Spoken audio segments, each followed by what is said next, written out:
ओम नमो भगवते वासुदेवाय।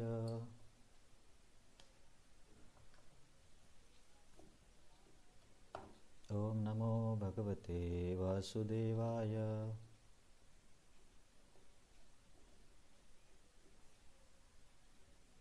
ओम नमो भगवते वासुदेवाय।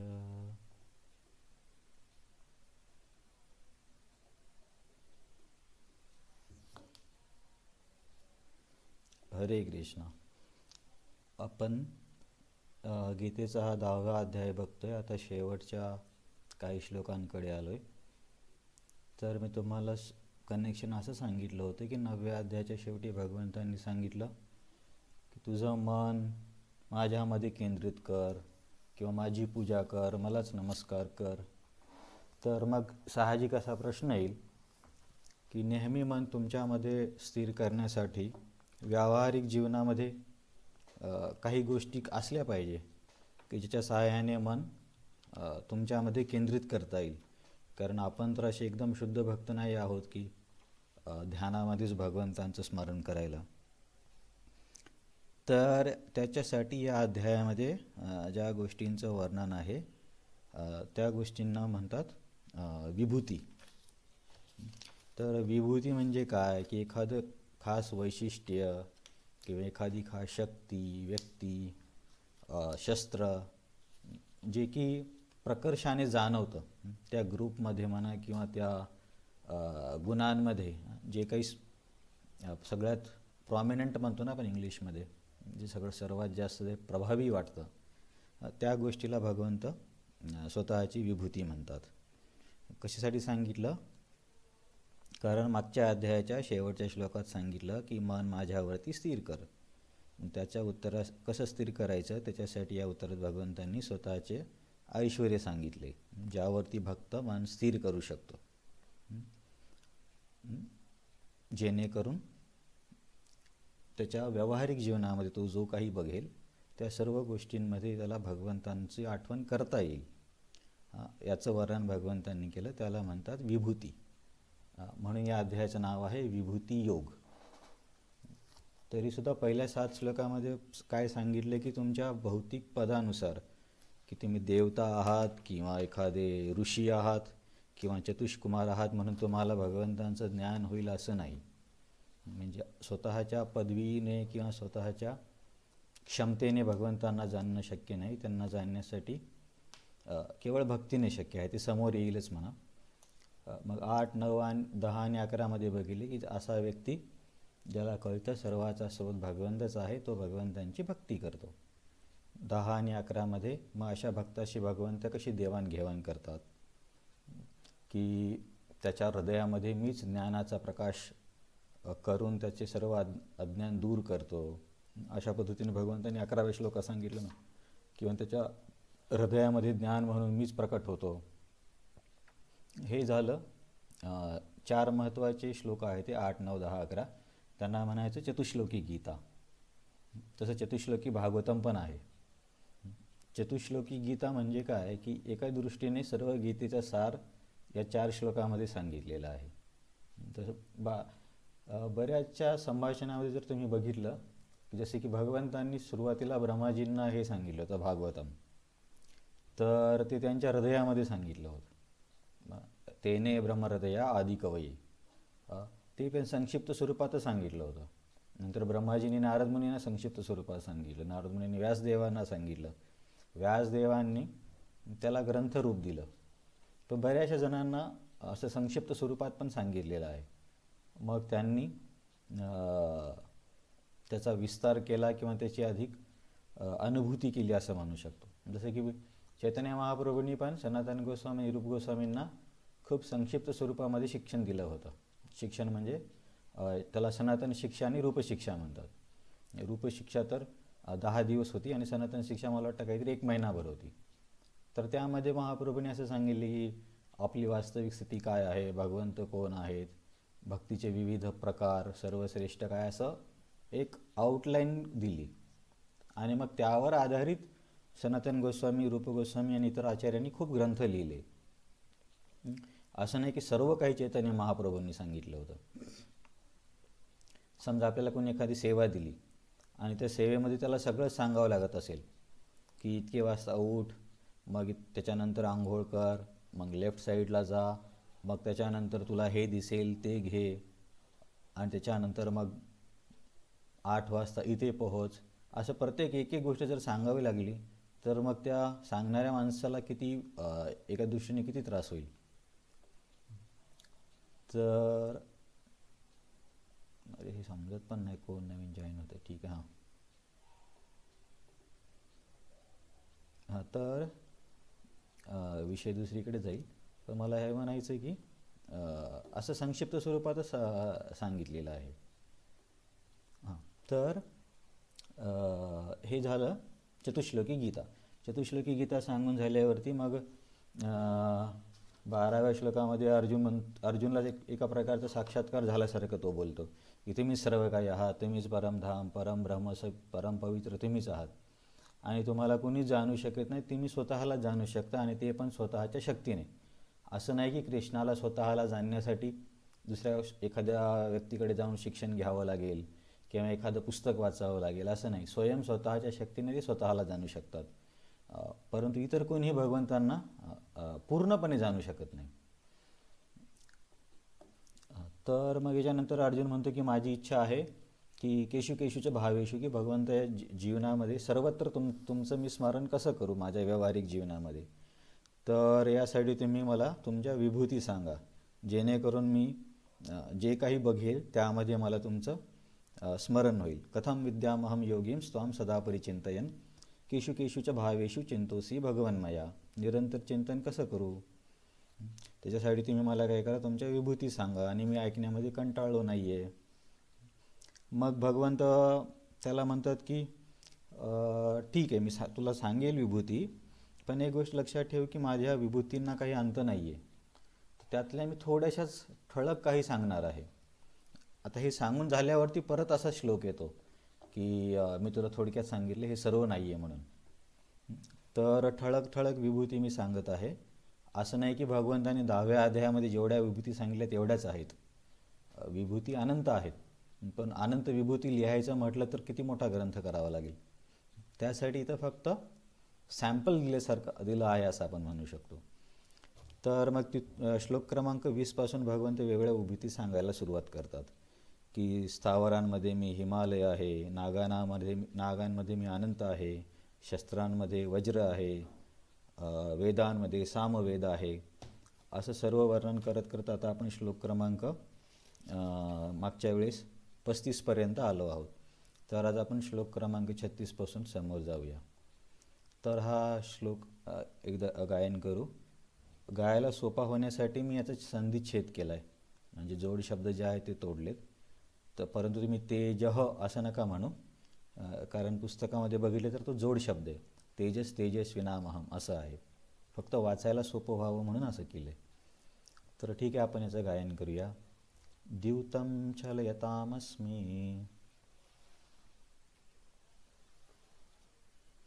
ते तेज तेजस्विनामहं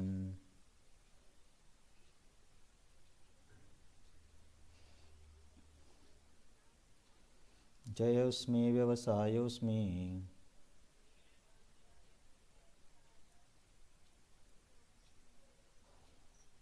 सत्वं सत्ववतामहं.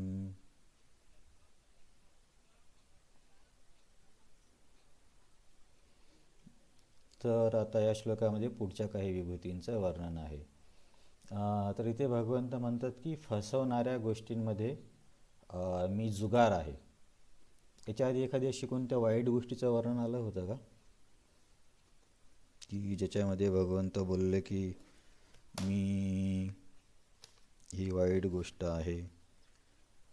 एक मिनिट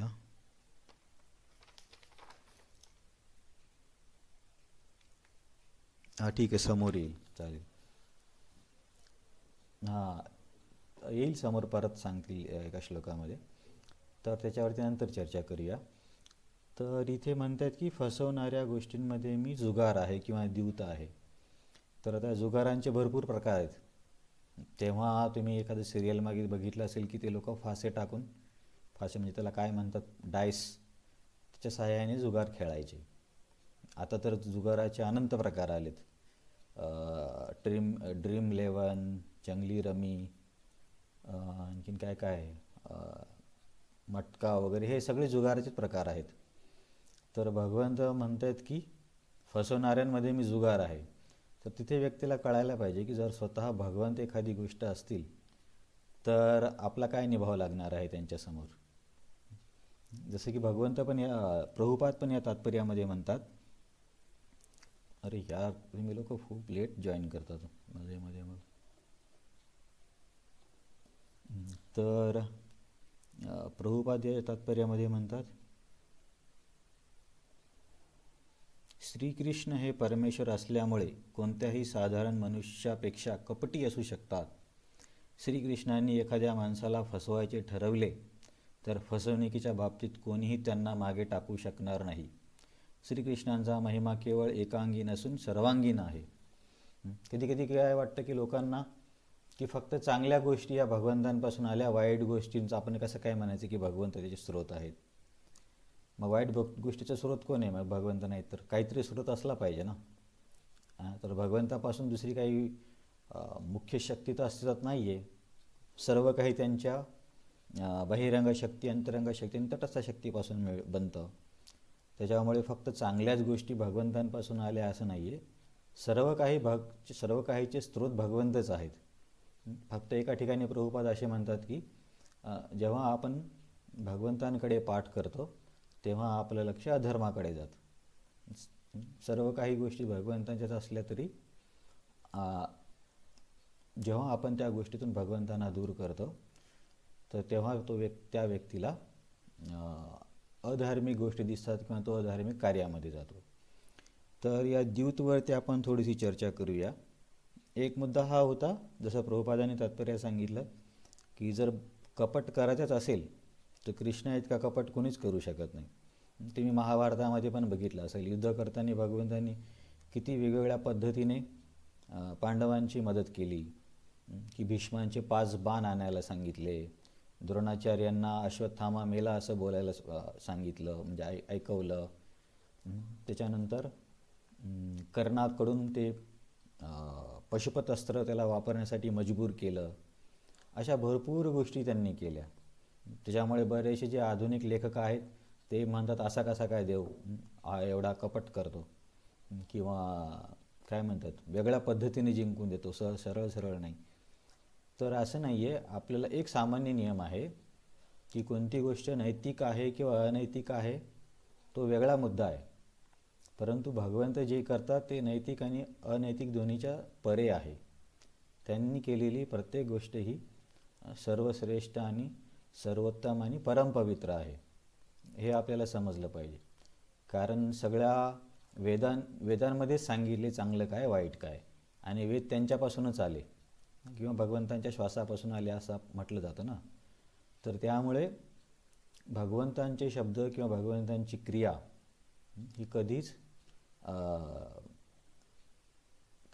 अधार्मिक असू शकत नाही. फक्त काही गोष्टी आपल्याला समजायला कठीण जातात, जसं की रासलीला. परंतु त्याच्यामधली कोणतीच गोष्ट चुकीची नाही आहे. बऱ्याच लोकांना अरे तुमचा देव चोरी करतो किंवा खोटं बोलतो किंवा रासलीला करतो, यामुळे त्यांना कृष्णाला एक श्रेष्ठ देवता किंवा व्यक्ती म्हणून स्वीकारायला कठीण जातं. पण आपल्याला हे माहीत असलं पाहिजे की भगवंतांनी केलेलं प्रत्येक कार्य हे गुणातीत आहे. आणि जेव्हा त्यांनी युद्धामध्ये वेगवेगळ्या पद्धतीने त्या लोकांना मारलं होतं त्याच्यासाठी भगवंतांनी उत्तरं पण दिलेली आहेत. आता भीष्म अशी व्यक्ती होती की त्यांना स्वेच्छेने मरण होतं. त्यांच्या वडिलांनी, शंतनू महाराजांनी, जेव्हा भीष्म त्यांच्या वडिलांच्या दुसऱ्या लग्नासाठी स्वतः ब्रह्मचारी व्हायला तयार होतात, म्हणजे बघा आता हे भीष्म किती त्यागी व्यक्ती आहे. तर तेव्हा त्यांचे वडील म्हणतात की ठीक आहे, मी तुला इच्छा मृत्यूचं वरदान देतो. आता एखाद्या व्यक्तीला इच्छा मृत्यूचं जर वरदान असेल तर मग त्याला मारायचं कसं? त्याच्या स्वतःच्याच मनाने मेला पाहिजे ना. तर त्याच्यासाठी मग ते हा सगळा भगवंतांना करावं लागलं. ते 5 बाण आणावे लागले, शिखंडीला समोर ठेवावं लागलं. तर कारण याच्या व्यतिरिक्त दुसऱ्या गोष्टींनी जर समजा भगवंतांनी भीष्माला मारलं असतं तर भगवंतांसाठी तर अशक्य काहीच नाही, सर्व ब्रह्मांड पण ते नष्ट करतात. पण भीष्माला असं सरळच मारून टाकलं असतं तर परत लोक बोलले असते की अरे त्याच्या वरदानाचं काय झालं, ते तर खोटं ठरलं.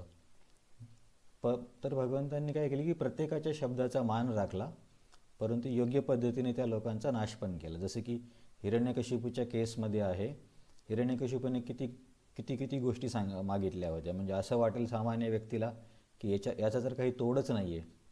त्यांनी सर्व शक्य अशक्य सगळं काही त्यांनी लिस्ट दिली ब्रह्माजींना, जर तुम्ही मला अमर करू शकत नाही तर असं करा. परंतु भगवंतांनी त्या सगळ्या गोष्टींना अबाधित ठेवून हिरण्यकशिपूला मारलं. तर हे केवळ भगवंतांना शक्य आहे. तर इथे भगवंत म्हणतात की फसवणाऱ्या गोष्टीमध्ये मी द्यूत आहे. द्यूत म्हणजे जुगार. आता जुगाराचे कोणतेही प्रकार असतील.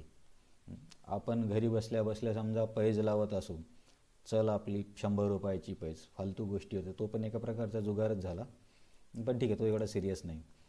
पण खास करून ऑनलाईन बेटिंग किंवा आजकालचे जे काही सगळे ऑनलाईन जुगाराचे हे आहेत ना माध्यमं, ते सर्व जुगार आहेत.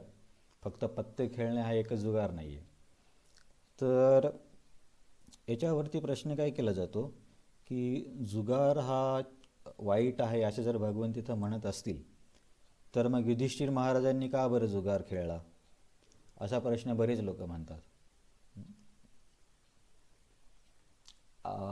बऱ्याच बाबतींमध्ये जसं की आणखीन काय उदाहरण देता येईल, बरेचसे सामान्य लोकांचे आहेच की कृष्णाने रासलीला का केली, युधिष्ठिर महाराजांनी जुगार का खेळला, त्यांना एवढं कळलं नाही का, असे लोकांचे बऱ्यापैकी प्रश्न असतात.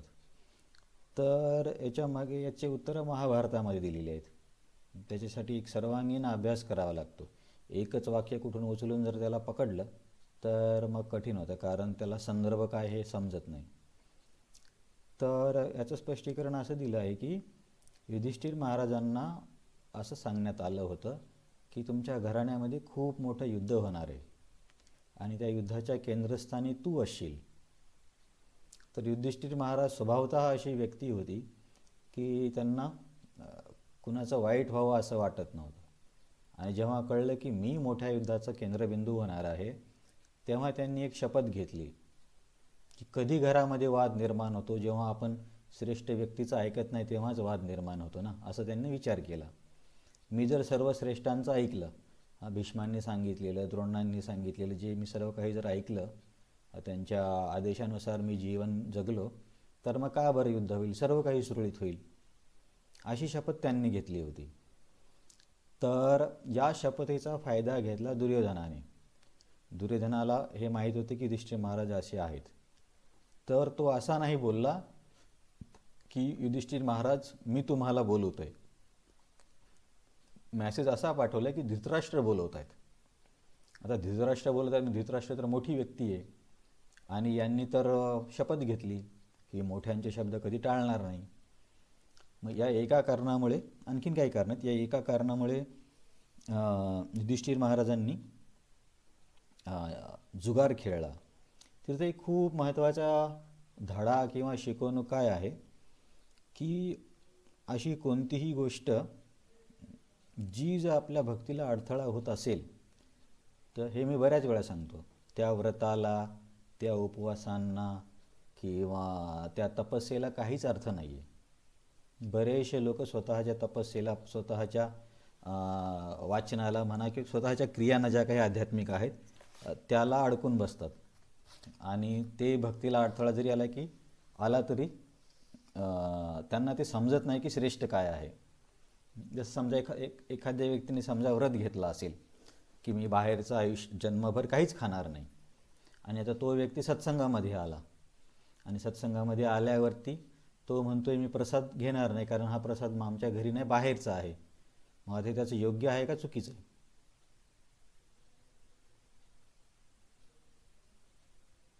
चुकीचं आहे ना. तर हे याचं आणखीन एक उदाहरण तुम्हाला मी सांगेल. पण महत्त्वाचा मुद्दा काय आहे, आपले स्वतःचे ज्या काही शपथ व्रत जे काही असेल, जो काही दृढनिश्चय असेल तो ठीक आहे, चांगला आहे, पण तो जर भक्तीच्या आड येत असेल तर त्याला काहीच अर्थ नाही. कारण सर्वश्रेष्ठ धर्म भगवंतांनी कशाला सांगितले, भक्तीला. हं?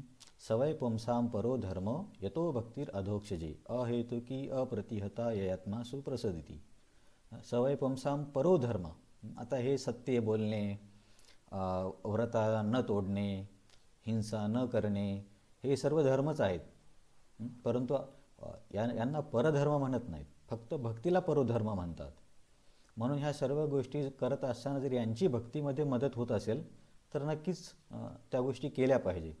आता आपण भक्तीमध्ये पण उपवास करतो, भक्तीमध्ये पण काही व्रत घेतो, जसे की एकादशी व्रत आहे किंवा काही भक्तांचं वाचनाचं व्रत असेल, ते भक्तीला पूरक आहे तेव्हा काही अडथळा नाही आहे. परंतु कोणतेही व्रत, तपस्या, जे काही मनाचा निश्चय असेल तर तो भक्तीला अडथळा येत असेल तर तो फार नुकसानकारक ठरू शकतो. हे कशावरून सांगितलं? मी युधिष्ठिर महाराजांनी असं व्रत घेतलं होतं की मी वरिष्ठांच्या शब्दांना टाळणार नाही.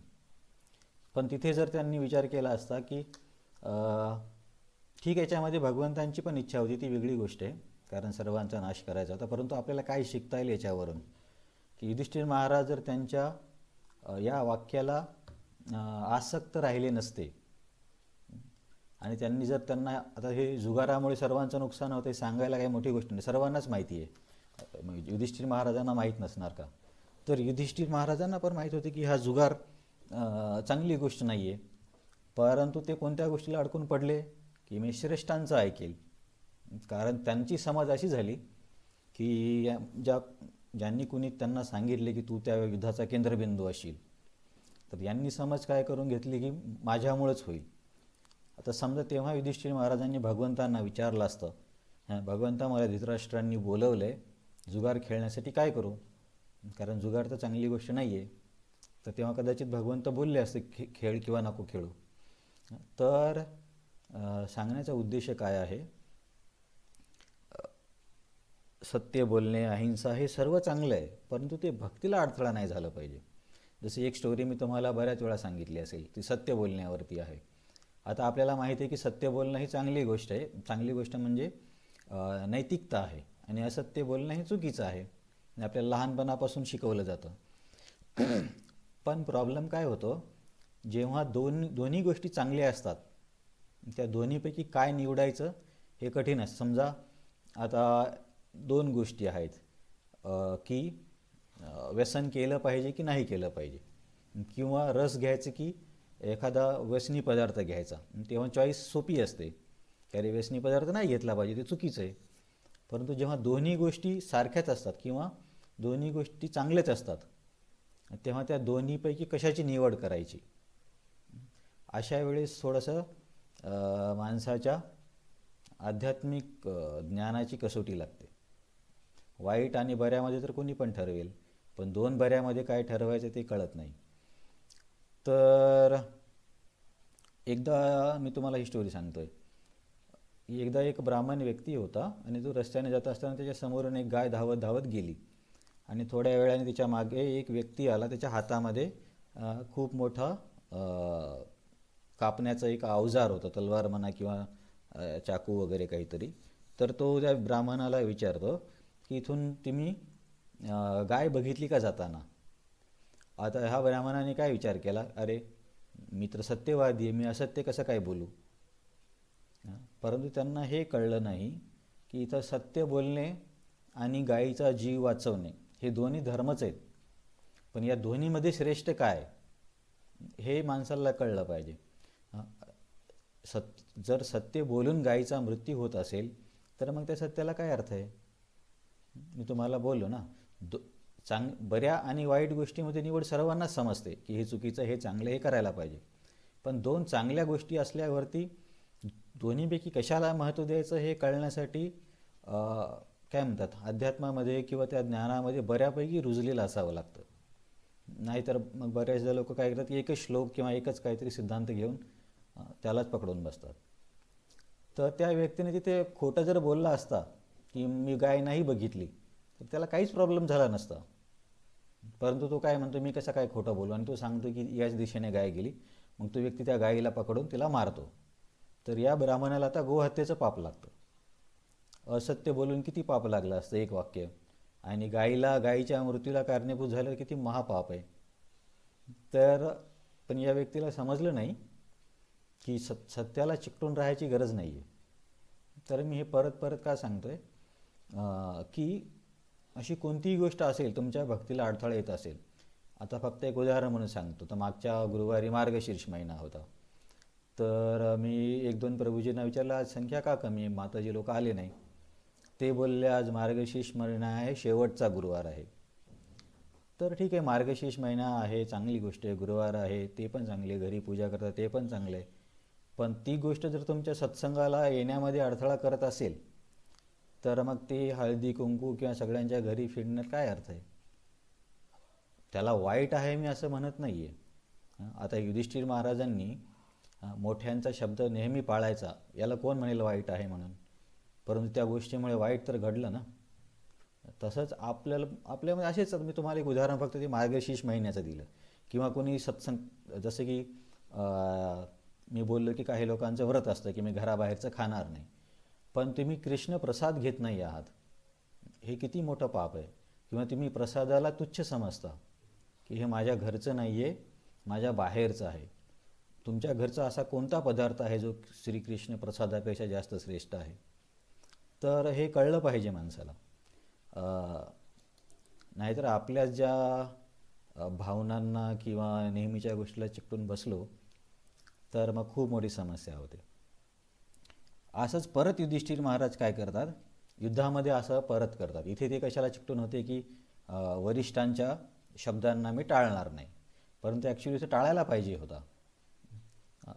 अजून युद्धामध्ये काय करतात, जेव्हा भगवंत वेगवेगळ्या पद्धतीने सर्वांचे मृत्यू घडवून आणतात, द्रोणाचार्य एवढे जास्त युद्ध करत होते की एका दिवशी 10,000 हजार सैनिक ते मारत होते. कदाचित जास्त पण मी 10,000 वाचले. तर द्रोणाचार्य इतक्या गतीने युद्ध करत होते की त्यांना असं वाटत होते की आता आज पांडवांची संपूर्ण सेना संपून जाणार, त्यांना कोणीच रोखू शकणार नाही आहे. आणि द्रोणाचार्यांना पण मारणं शक्य नव्हतं. तर मग भगवंतांनी द्रोणाचार्यांची कमजोरी बघितली की यांची कमजोरी काय, यांचा मुलगा आहे. आता ते कमजोरीचं परत कधी स्पष्टीकरण मी तुम्हाला देईल की त्यांच्या इथं गरिबी असताना त्याचं नाव आहे अश्वत्थामाला पिठाचं पाण्यामध्ये टाकून दूध म्हणून द्यावं लागलं, त्याच्यामुळे त्यांनी असं राजश्रय घेतला असं पण सांगितलं जातं. आणि पुत्राला काय म्हणतात, आसक्त असल्यामुळे त्यांनी अश्वत्थामाची पात्रता नसताना सुद्धा त्याला ब्रह्मास्त्र दिलं.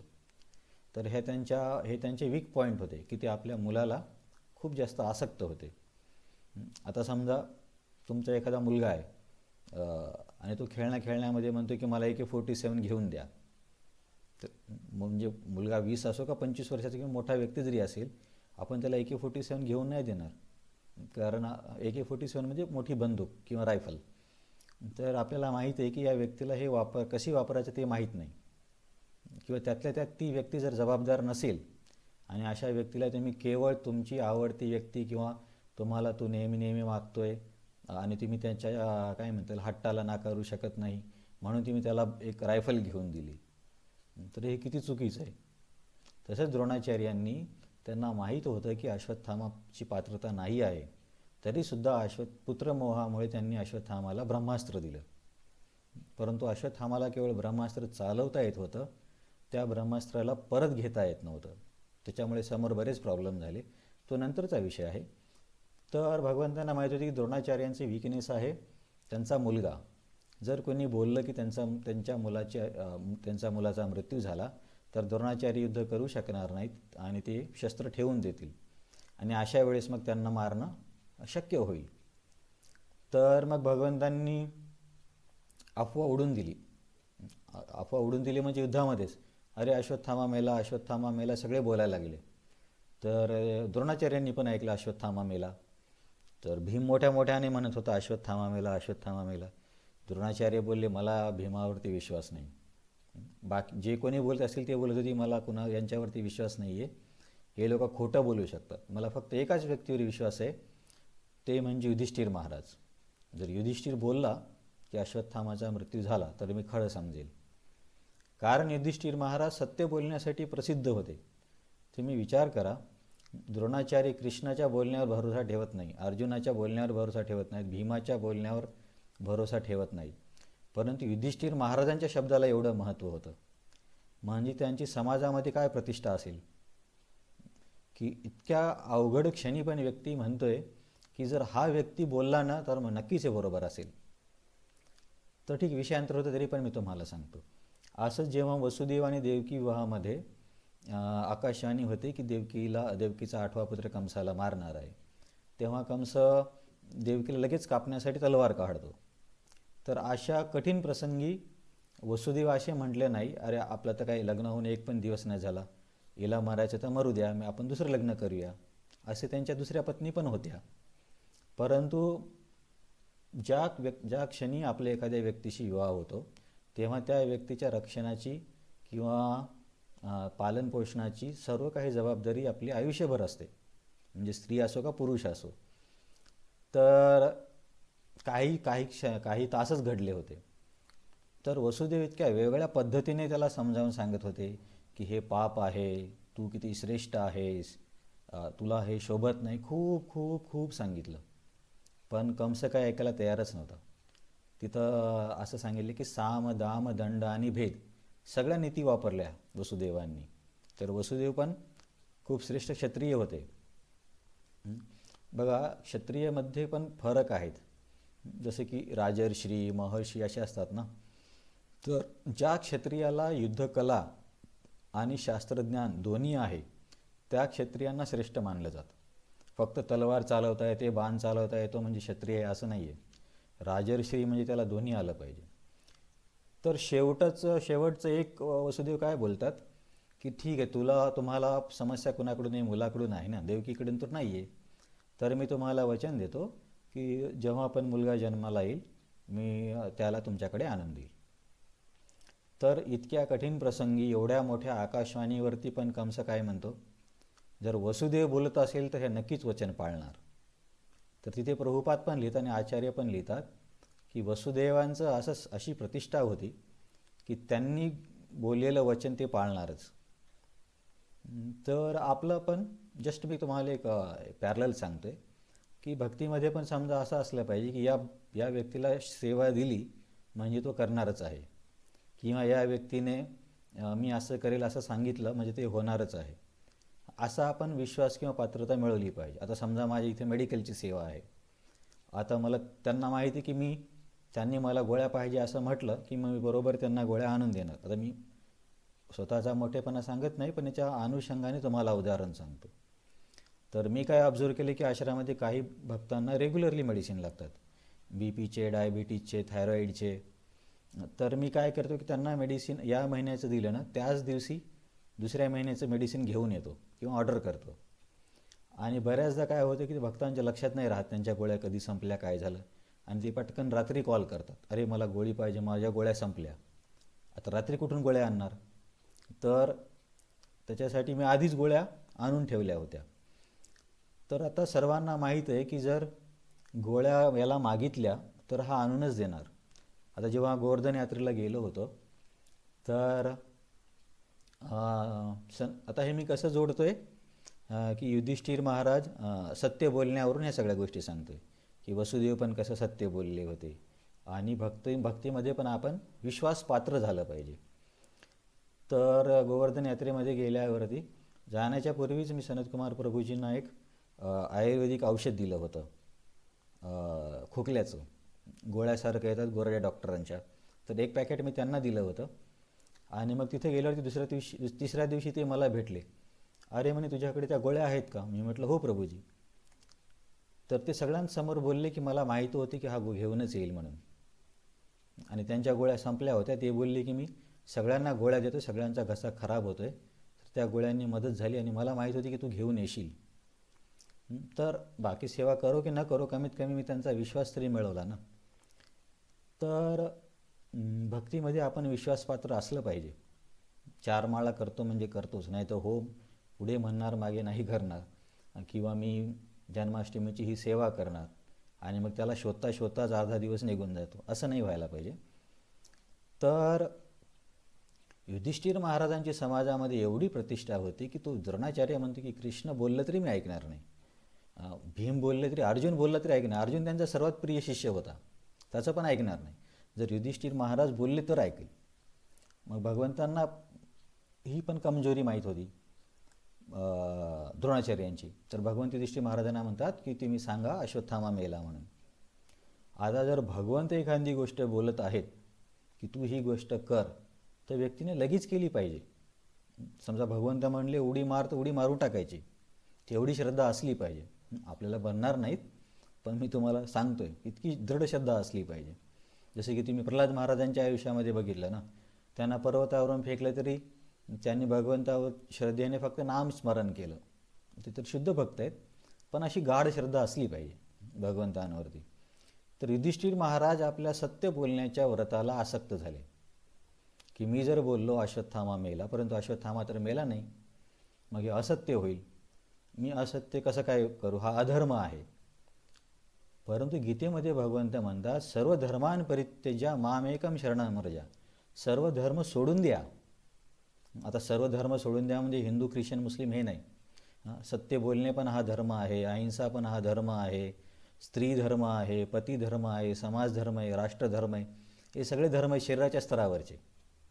तर भगवंत म्हणतात सर्व धर्मान् परित्यज्य मामेकं शरणं व्रज. हे सगळं सोडून द्या आणि मला शरण या. याचा अर्थ असा नाही की भक्तीत आलं म्हणजे खोटंच बोलायचं. आता प्रत्येक गोष्ट मला समजावून सांगावं लागते. जेव्हा ह्या गोष्टी भक्तीला अडथळा येतात तेव्हा त्यांना सोडून भक्ती केली पाहिजे. कारण मग भक्तीमध्ये पण आपण भक्तांना खोटं तर बोलू शकत नाही. तर भगवंत म्हणतात सर्व धर्मान् परित्यज्य मामेकं शरणं व्रज. कदाचित युधिष्ठिर महाराजांनी पण हे थोड्याच वेळापूर्वी ऐकलं असेल, कारण गीता सांगून झाल्यावरच युद्ध सुरू झालं होतं आणि युधिष्ठिर महाराज पण तिथे होते. आणि एका तात्पर्यात प्रभुपाद लिहितात की सर्वांना ऐकायला पण मिळाली. म्हणजे युधिष्ठिर महाराजांना पण माहीत होतं शेवटचा संदेश काय. मग युधिष्ठिर महाराजांनी त्या सत्य बोलण्याच्या धर्माला आसक्त नव्हतं राहायला पाहिजे. कृष्ण बोलले ना सर्व धर्मान् परित्यज्य मामेकं शरणं व्रज. तुम्हाला काय भीती होती, अधर्माची भीती होती ना, की असत्य बोलणं अधर्म आहे. पण कृष्ण काय म्हणतात, सर्व धर्मान् परित्यज्य मामेकं शरणं व्रज अहं त्वां सर्व पापेभ्यो मोक्षयिष्यामि मा शुच. तुमची भीती आहे अधर्माची, परंतु भगवंत म्हणतात त्या अधर्माच्या पापापासून मी तुझी सुटका करेल, काळजी करू नको. फक्त सर्व भावाने मला शरण आहे. आता सर्व भावांनी भगवंतांना शरण जाणे म्हणजे युधिष्ठिर महाराजांच्या केसमध्ये काय होतं, भगवंत बोलले तसं बोलायचं बस. जास्त विचार करायचा नाही आणि आपल्या स्वतःच्या व्रताला आसक्त राहायचं नाही. तरी त्यांनी वेळ घेतला आणि मग बोलले अश्वत्थामा हत, आणि हळू आवाजात बोलले नरोवा कुंजरोवा. कारण तिथे एक हत्ती पण होता, त्याचं पण नाव अश्वत्थामा होतं आणि त्याला भीमाने लगेच गदा मारून त्याचा मृत्यू केला होता. तर युधिष्ठिर महाराजांनी काय केले की वाक्य तर ते बोलले, पण पूर्णपणे असत्य पण नाही, कारण अश्वत्थामा नावाचा हत्ती मेला होता. फक्त त्यांनी काय केले की छोट्या आवाजात सांगितलं नरोवा कुंजरोवा. कदाचित नर अश्वत्थामा असेल किंवा हत्ती अश्वत्थामा असेल, आणि मोठं वाक्य मोठ्याने बोलले की अश्वत्थामाचा मृत्यू झाला. तर मग तेव्हा द्रोणाचार्य सर्व शक्ती सोडून म्हणजे युद्धाची इच्छा सोडून देतात, सर्व शस्त्र खाली ठेवतात. मग दृष्टद्युम्न जाऊन त्यांचं शिर कापून टाकतो, कारण दृष्टद्युम्नाचा जन्म त्यांच्या मृत्यूसाठी झाला होता. तर आता बघा आणखीन एक इंटरेस्टिंग विषय इथे येईल की या वाक्य बोलण्याच्या पूर्वी युधिष्ठिर महाराजांचा रथ जमिनीपासून काही सेंटीमीटर उंचीवर असायचा, म्हणजे जमिनीला टेकायचा नाही. आपण चर्चा करताना मॅगलेव ट्रेनचं एक्झाम्पल दिलं होतं. चीन आणि जपानमध्ये मॅगलेव ट्रेन आहे ना, त्याच्यामध्ये 2 मॅग्नेट असतात. खालच्या त्यांच्या पटरीमध्ये मॅग्नेट म्हणजे करंटच्या प्रभावाने मॅग्नेट निर्माण केला जातो आणि त्या ट्रेनच्या खालच्या भागाला पण मॅग्नेट निर्माण केलं जातं.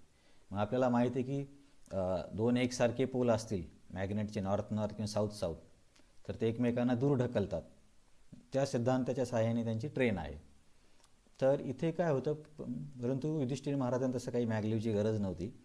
केवळ त्यांच्या धार्मिकतेच्या प्रभावावरती त्यांचा रथ नेहमी जमिनीच्या वर असायचा. विचार करा, तेवढ्या युद्धामध्ये यांचा रथ जमिनीच्या वर असेल, कसं चित्र दिसत असेल. परंतु हे वाक्य बोलल्याबरोबर त्यांचा रथ जमिनीला टेकतो.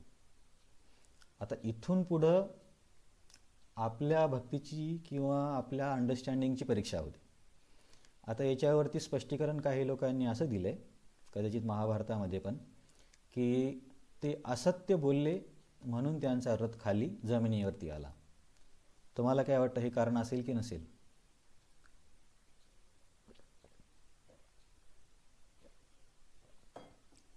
हां, ठीक आहे. काय असेल मग कारण?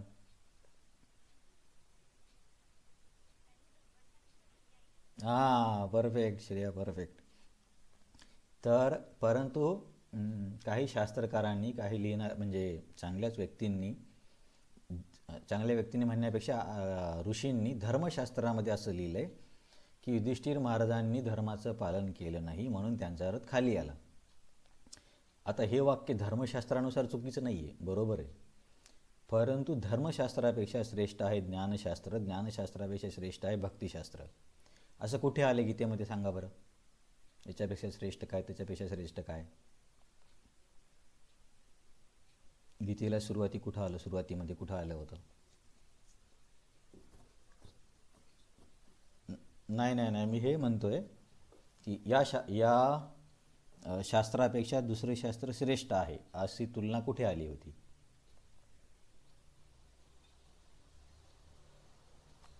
ठीक आहे, मी सांगितलं तुम्हाला आठवेल. अर्जुन पहिल्या अध्यायात म्हणतो ना की मी जर युद्ध केले तर मला पाप लागेल, मी माझ्या स्वतःच्या नातेवाईकांचाच अपराधी होईल, कुळाचा नाश होईल. तर असे 4-5 कारणं अर्जुन देतो.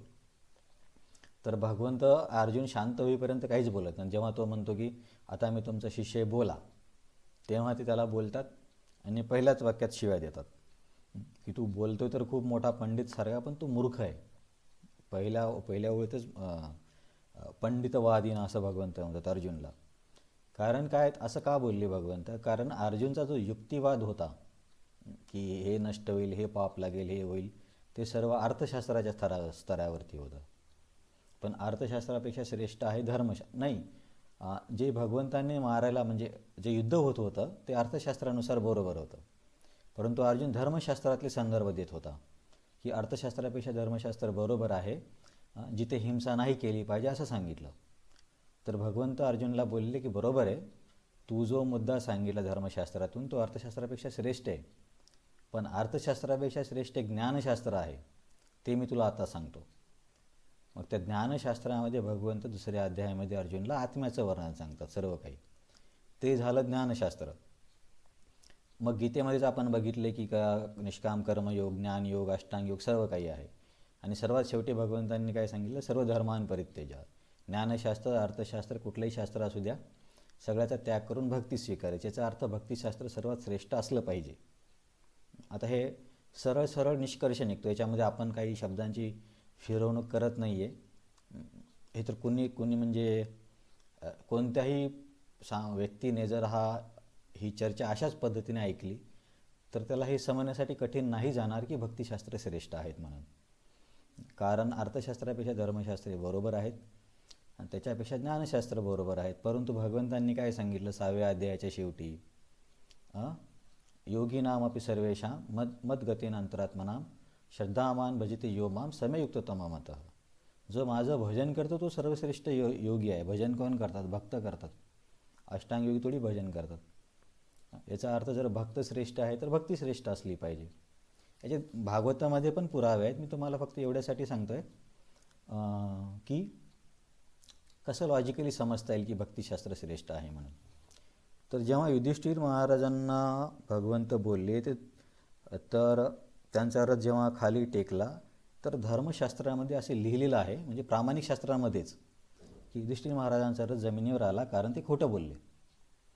परंतु आपले आचार्य किंवा भक्तिशास्त्रामध्ये हे मूळ खरं कारण सांगण्यात आले की युधिष्ठिर महाराजांचा रथ जमिनीवरती आला कारण त्यांनी भगवंतांचा आदेश पाळण्यासाठी काय म्हणता येईल, थोडासा विलंब केला किंवा मनाची तयारी पटकन नाही दाखवली. तर हे महत्त्वाचं कारण आहे. कारण त्यांना धर्मशास्त्रानुसार जरी पाप लागलं असतं तरी भगवंतांनी गीतेमध्ये आधीच आश्वासन दिलं आहे, अहम त्वाम सर्व पापेभ्यो मोक्षयिष्यामि. तर त्या पापातून कृष्णाने मुक्तता केलीच असती. मग तरी पण का बरं जमिनीवर रथ टेकला? त्या पापामुळे नाही तर भगवंतांची आज्ञा लगेच न पाळल्यामुळे. आता हे जर तुम्ही बाहेरच्या लोकांना बोलले की ज्यांनी फक्त धर्मशास्त्र वाचले तर त्यांना समजणं खूप कठीण जातं. ते म्हणतात असं कसं काय होऊ शकतं, ते शास्त्रात तर लिहिलं आहे की याच्यामुळेच असं झालं. पण मग आपण यांच्या उदाहरणातून समजू शकतो. जसं तो ब्राह्मण होता ना, की त्याने गाय कुठे जाणार आहे ते सांगितलं. त्याला काय वाटलं की नाही, असत्य बोललं तर ते अधर्म होईल. धर्मच आहेत, पण कोणता धर्म मोठा हे कळलं पाहिजे. तर युधिष्ठिर महाराजांच्या दोन गोष्टी आपण काय बघितल्या की स्वतःच्या व्रताला आसक्त असण्याची दोन उदाहरणं आहेत. एक तर श्रेष्ठांचं कधीच मी आज्ञा टाळणार नाही. आता आपण काय मुलांना शिकवतो, नेहमी मोठ्यांचं ऐकायचं. तर हा धार्मिक नियम आहे, चांगली गोष्ट आहे. परंतु युधिष्ठिर महाराजांनी त्याला एवढे चिकटून राहिले की त्याचा त्यागच केला नाही. त्याच्यामुळे त्यांना एवढं मोठं संकटाला सामोरं जावं लागलं. युद्धामध्ये ते सत्य बोलण्याच्या धर्माला एवढे चिकटून राहिले की भगवंतांची आज्ञा लगेच पाळली नाही. त्याच्यामुळे त्यांचा रथ जमिनीवरती आला. तर हे सर्व उदाहरण मी कशासाठी देत आहे, आपण आपल्या स्वतःच्या आयुष्यामध्ये बघितलं पाहिजे की अशी एखादी गोष्ट आहे की ज्याला मी आसक्त आहे आणि ती माझ्या भक्तीमध्ये अडथळा येते. आता ज्या अधार्मिक गोष्टी आहेत, जसे की समजा मोबाईल बघणे, अधार्मिक म्हणजे टाईमपास करणे म्हणतो मी. समजा मोबाईलमध्ये टाईमपास करणे आणि तुम्हाला माहिती आहे की 7 वाजता क्लास आहे आणि तुम्ही मोबाईलमध्ये टाईमपास करत आहे. आणि तेव्हा मग हे समजणं आपल्याला सोपं जाईल, अरे मोबाईल तर टाईमपास आहे, आठवड्यातून एकच दिवस क्लास असतो, आपण थोडा वेळ ऐकूया. तर ही आसक्ती आपल्याला लगेच दूर करता येते. पण समजा तुम्ही दुसरी काही आसक्ती असेल की तुम्ही तुमच्या मनानेच कुठला तरी उपवास घेतला, किंवा तुम्ही तुमच्या मनानेच मौन व्रत धारण केलं, किंवा तुमच्या मनाने एकांतात राहण्याचं व्रत घेतलं, सगळ्या गोष्टी चांगल्या आहेत. पण तुमच्या एकांतात राहण्याच्या व्रताने, मौन राहण्याच्या व्रताने जर श्रवण कीर्तन भगवंतांचं स्मरण होण्यामध्ये जर अडथळा येत असेल तर त्या व्रताला काहीच अर्थ नाही आहे.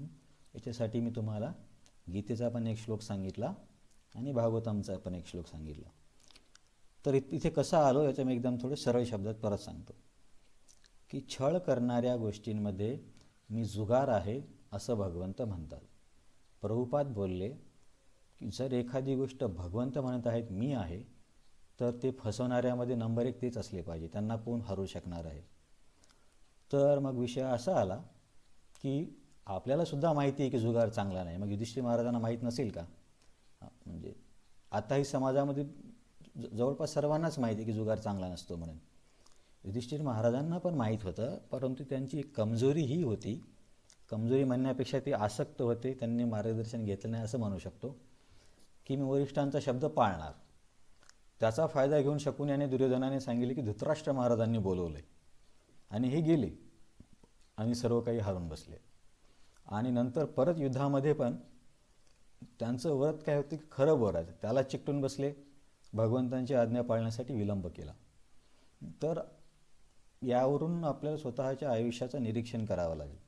काही गोष्टी धार्मिक पण असतील, पण त्या जर भक्तीमध्ये अडथळा करत असतील तर काय उपयोग आहे. समजा जव्हारमध्ये तर प्रत्येक गुरुवारी काही ना काही असतं की आमचं या देवीचं पूजन होतं, यांच्या घरी काहीतरी कोणतं तरी व्रत आहे, असं काही ना काही सांगत राहतात लोक. आणि काही लोकांना मी असं बघितलं आहे, एक दोघं की जे सत्संगात येतात पण तिथला प्रसाद घेत नाहीत. ठीक आहे, तर त्यांचं काही व्रत असेल त्याच्याबद्दल मला बोलायचं नाही, पण ते चुकीचं आहे. तुम्ही तुमच्या व्रताला आसक्त राहून कृष्णप्रसादाचा अपमान करता, हे तर म्हणजे किती मोठी चूक आहे. तर असं आपण आसक्त नाही राहिलं पाहिजे. हे कशासाठी बघितलं आपण, युधिष्ठिर महाराजांचं जुगार खेळण्याचं एक कारण बघितलं आहे, ते आसक्त होते म्हणून. आणि कारण लोक म्हणतात ना युधिष्ठिर महाराजांनी का जुगार खेळला. दुसरं कारण होतं की क्षत्रिय धर्मामध्ये असं आहे की जर तुम्हाला समोरच्या व्यक्तीने चॅलेंज दिलं, आव्हान दिलं, तर ते तुम्ही स्वीकारलं पाहिजे. हा क्षत्रियांचा धर्म आहे की समोरचा व्यक्ती बोलला की तुला मी युद्धाचं चॅलेंज देतो, तर क्षत्रिय त्याला नाकारू शकत नाही. तर असंच आव्हान युधिष्ठिर महाराजांना देण्यात आलं, म्हणून ते नाकारू शकले नाही, असं एक स्पष्टीकरण दिलं जातं. परत तुम्ही म्हणाल की अरे असं कसं, आता तेव्हाची समाज पद्धती, समाज वेगळा होता. तेव्हा लोक आपल्या आपल्या शब्दाला बरोबर पालन करायचे. आता कदाचित परिस्थिती बदलली आहे.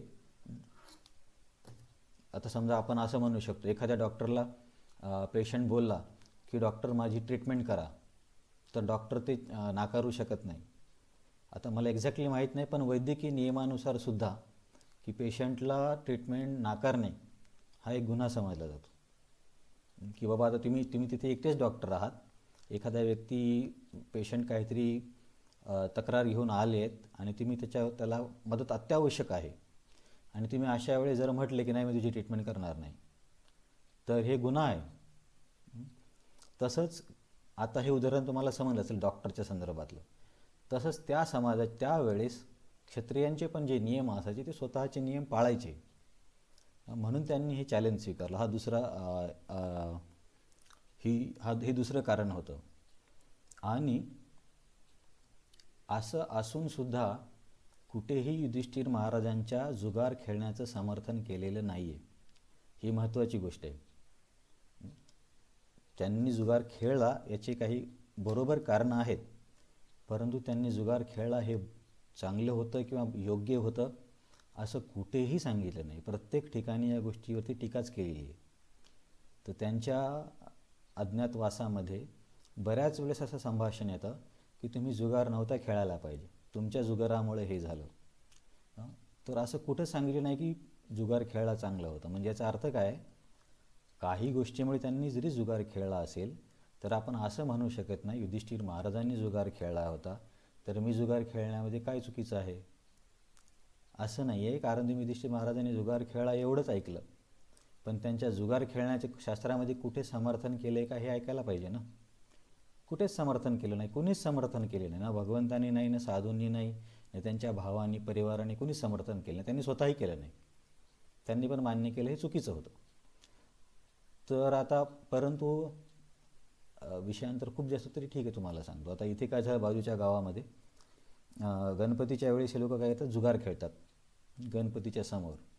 आता म्हणजे तुम्ही बघा समाज किती विकृत झाला आहे. गणपती ठेवायचा, एकतर तिच्यासमोर पिक्चरचे गाणे लावायचे आणि तिथे जुगार खेळायचा आणि हरे कृष्णावाल्यांना ओरडायचं की हरे कृष्णावाले काय हरे कृष्ण करतात. तर हे किती चुकीचं आहे. तर त्या जुगार खेळत होते ते लोक. गणपतीचं हे झालं, विसर्जन झालं, मग त्याच्यानंतर दुसऱ्या दिवशी परत खेळायला लागले. तर बाजूचे नाणे नावाचं एक गाव आहे, तिथल्या एका कोणत्या तरी व्यक्तीने पोलिसला कळवलं. तर पोलीस आले, तर तिथंच ते 10-12 मोबाईल, भरपूर कॅश पडलेली होती, ते सर्व घेऊन गेले पोलीस. मग मी त्या अमोल प्रभूजींनी सांगितलं, मला त्या आमचे आपले ड्रायव्हर आहेत ना, गाडी घेऊन येतात नाण्याचे. तर मी त्यांना बोलले की अरे मग 4 दिवस त्यांना का पकडलं नव्हतं. तर ते बोलले, प्रभूजी पोलीस म्हणतात ठीक आहे 4 दिवस तुमचे खेळण्याचे आहेत, धार्मिक दिवस आहेत, तर परवानगी आहे तुम्हाला खेळायला, पण त्याच्यानंतर तुम्ही नाही खेळायला पाहिजे. म्हणजे पोलीस पण किती मूर्ख, समाज पण किती मूर्ख. तर हे मी का सांगतोय, जुगाराचं समर्थन नाही केले. तर बेसिकली जुगारामध्ये कोणी कधीच सुखी होऊ शकणार नाही, कारण जुगार हा भगवंतांचं फसवण्याचं विभूती आहे. आणि भगवंत जर एखादी गोष्ट झाले तर त्याला तुम्ही कधीच त्याला टक्कर देऊ शकत नाही किंवा त्याच्यासोबत जिंकू शकत नाही. म्हणून जुगाराने कुणाचंच भलं होणार नाही. आणि युधिष्ठिर महाराजांनी का जुगार खेळला याच्याबद्दल आपण चर्चा केली. नंतर युधिष्ठिर महाराजाच्या स्वभावामध्ये 2 दोष बघितले. आता हे युधिष्ठिर महाराज खूप मोठे भक्त आहेत. आपण जेव्हा पण कुणाचे दोष सांगतो ना आधीच्या व्यक्तीचे, तर अशा भावनेने दोष सांगितले नाही पाहिजे किंवा ऐकले नाही पाहिजे की ती व्यक्ती तर तुच्छ होती किंवा माझ्यापेक्षा कनिष्ठ होती, असं नाही आहे. आता युधिष्ठिर महाराज भगवंतांचे शुद्ध भक्त आहेत, भगवंत त्यांना नमस्कार करायचे. तर आता आपण जेव्हा ह्या गोष्टी सांगतो की बाबा त्यांनी या व्रताला आसक्त नव्हतं राहायला पाहिजे, हे चुकीचं झालं, तेव्हा आपण त्या व्यक्तीला तेवढा सन्मान देतो की जो श्रेष्ठ महान वैष्णवाला दिला पाहिजे. पण त्यांच्या ज्या काही चुका आहेत त्याच्या सहाय्याने काय शिकलं पाहिजे हा उद्देश असतो त्याच्या मागचा. मी काय ऑब्झर्व केलं, जसं की आपण यांचं उदाहरण देतो विश्वामित्रांचं, की अरे विश्वामित्र 60,000 वर्षे तपस्या केली आणि अप्सरा आली आणि त्या घुंगराच्या आवाजाने त्यांचं पतन झालं. तर इथं धडा काय आहे की बाबा आकर्षण किंवा काम ही एवढी शक्तिशाली गोष्ट आहे की 60,000 वर्षे तपस्या करणाऱ्या व्यक्तीला पण विचलित करू शकते. तर तुम्ही कोण आहात हा धडा घेण्यासाठी ही ही प्रसंग आहे. इथे असं आपण म्हणू शकत नाही की विश्वामित्र किती खालचा होता ना आम्ही विश्वामित्रापेक्षा श्रेष्ठ आहे. अ, विश्वामित्राच्या लेवलची जर आपली परीक्षा झाली तर आपण प्रत्यक्षाने हारू. पण असं काय शिकायचं आहे की विश्वामित्राच्या चरित्रामधून हे शिकलं पाहिजे की माया किती शक्तिशाली आहे. असं नाही की विश्वामित्र कनिष्ठ आहेत. विश्वामित्रानंतर ब्रह्मर्षी झालेत. आता आपण ठीक आहे अपराध आहे असं मी म्हणू शकत नाही, पण मनात असा विचार नाही आणला पाहिजे की ही व्यक्ती कनिष्ठ आहे किंवा तुच्छ आहे. सांगणाऱ्याने पण आणि ऐकणाऱ्याने पण. पण मी काय ऑब्झर्व केले की बोलता बोलता समजा मी पण एखादा जोक करतो, समजा विश्वामित्रांनी असं केलं, असं कसं काय झालं, तर तो जोकही ठीक आहे, लोकांना मुद्दा कळाला, ती चांगली गोष्ट आहे. परंतु त्यासोबत हे पण कळलं पाहिजे की ती व्यक्ती सामान्य नाही आहे. तिचा अपमान करणे हा या प्रसंगाचा उद्देश नाही आहे, शिकणे हा उद्देश आहे. म्हणून युधिष्ठिर महाराजांना पण कनिष्ठ नाही समजलं पाहिजे. त्यांच्या स्वभावातून दोन गोष्टी बघितल्या की आपल्या स्वतःच्या विचाराला व्रताला जे काही आहे आसक्त नाही राहिलं पाहिजे जेव्हा ते भक्तीमध्ये अडथळा आणत असतील तेव्हा. कारण भक्तीपेक्षा श्रेष्ठ धर्म कुठलाच नाही आहे. मग तुमचं मौन व्रत, एकांत व्रत, उपवास जे काही आहे ते भक्तीपेक्षा खालच्या स्तरावर आहे. कारण सवय पुंसां परो धर्मो आणि सर्व धर्मान परित्यजा, हे दोन आपले एकदम चांगले संदर्भ आहेत. तर तुमचा जर काही प्रश्न असेल तर तुम्ही विचारू शकता. हां, तर आता हा झाला द्यूत. द्यूतम छलेताम अस्मी. तर फसवणुकीच्या प्रकारामध्ये भगवंत स्वतःची विभूती जुगार म्हणतायत. इथे आणखीन गैरसमज काय होऊ शकतो किंवा पुढे पण वर्णन आहे. याचा अर्थ असा नाही की जुगार म्हणजे श्रीकृष्ण आहेत. बऱ्याचशा लोकांचं काय म्हणतात की काही लोक जे म्हणतात ना विभूती सांगितली भगवंतांनी की दैत्यांमध्ये मी हा आहे किंवा झाडांमध्ये मी आहे, म्हणजे ते झाडं म्हणजेच कृष्ण आहे असं नाही आहे.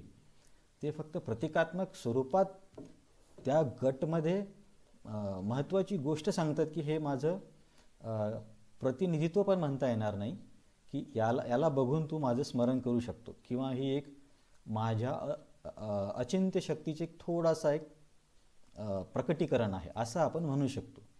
परंतु ह्या सगळ्या ज्या विभूती सांगितल्यात ते स्वतः भगवंत नाही आहेत हे कळलं पाहिजे.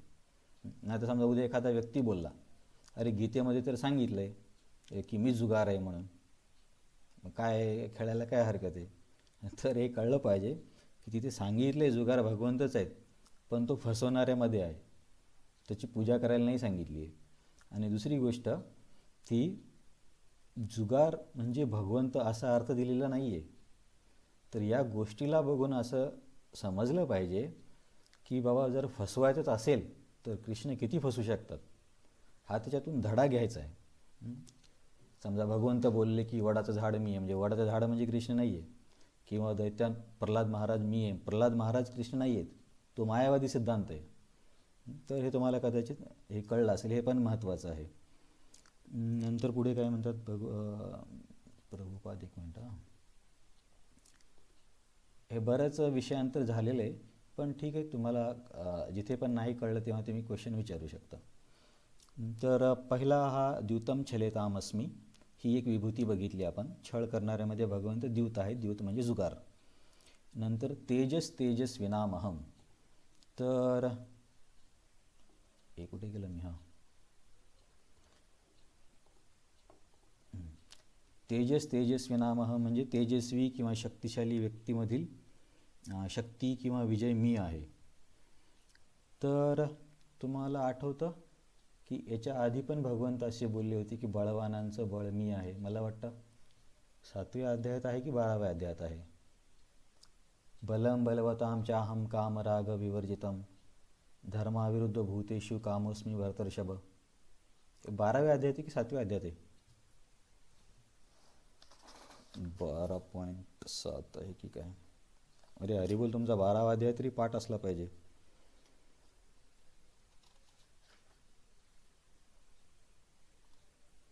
बाराव्यात तर नाही ते श्लोक दिसत नाही, म्हणजे 7व्यातच असेल. हां 7व्यामध्येच. सातवा श्लोक, 7वा अध्याय 11वा श्लोक आहे. बलम बलवताम चाहम कामराग विवर्जितम धर्माविरुद्ध भूतेषु कामोस्मी भरतर्षभ. कारण आपण असं बोललो ना की फक्त या अध्यायामध्येच विभूतीचं वर्णन आहे असं नाही आहे, आधी पण सांगितलं विभूती. तर हे जी बळाबद्दल इथे बोलत आहेत हे याच्यापूर्वी पण सांगितलं आहे. तर हे तेजस्वी व्यक्तीचं तेज, विजयी व्यक्तीचं विजय, साहस आणि बळवानांचं बळ मी आहे, हे एका प्रकारे सारख्याच गोष्टी आहेत. तर त्याच्यासाठी मी त्यांना एकत्र करून समजून घेण्यासाठी म्हणजे उदाहरण शोधलं की कसे भगवंतच बलवानांचे बळ आहेत. त्याच्यासाठी अर्जुनाचं उदाहरण आहे की महाभारताच्या युद्धामध्ये सर्व काही भगवंतांनी घडून आणलं, परंतु नाव झालं अर्जुनचं. आणि भगवंतांना त्याने काही फरक पडत नाही की माझं नाव झालं पाहिजे मग. परंतु तुम्ही ही एक कथा ऐकली असेल की जेव्हा रथावरून खाली उतरायचं होतं तर भगवंत अर्जुनला म्हणतात की तू आधी खाली उतर. तर अर्जुन म्हणतो असं का? भगवंत म्हणतात नाही तू माझा ऐक, तू खाली आधी उतर. तर अर्जुन उतरतो आणि ज्या क्षणी भगवंत खाली उतरतात त्या क्षणी त्या रथावरती आत्तापर्यंत केलेल्या सगळ्या अस्त्रांचा प्रभाव होतो आणि रथ नष्ट होऊन जातो.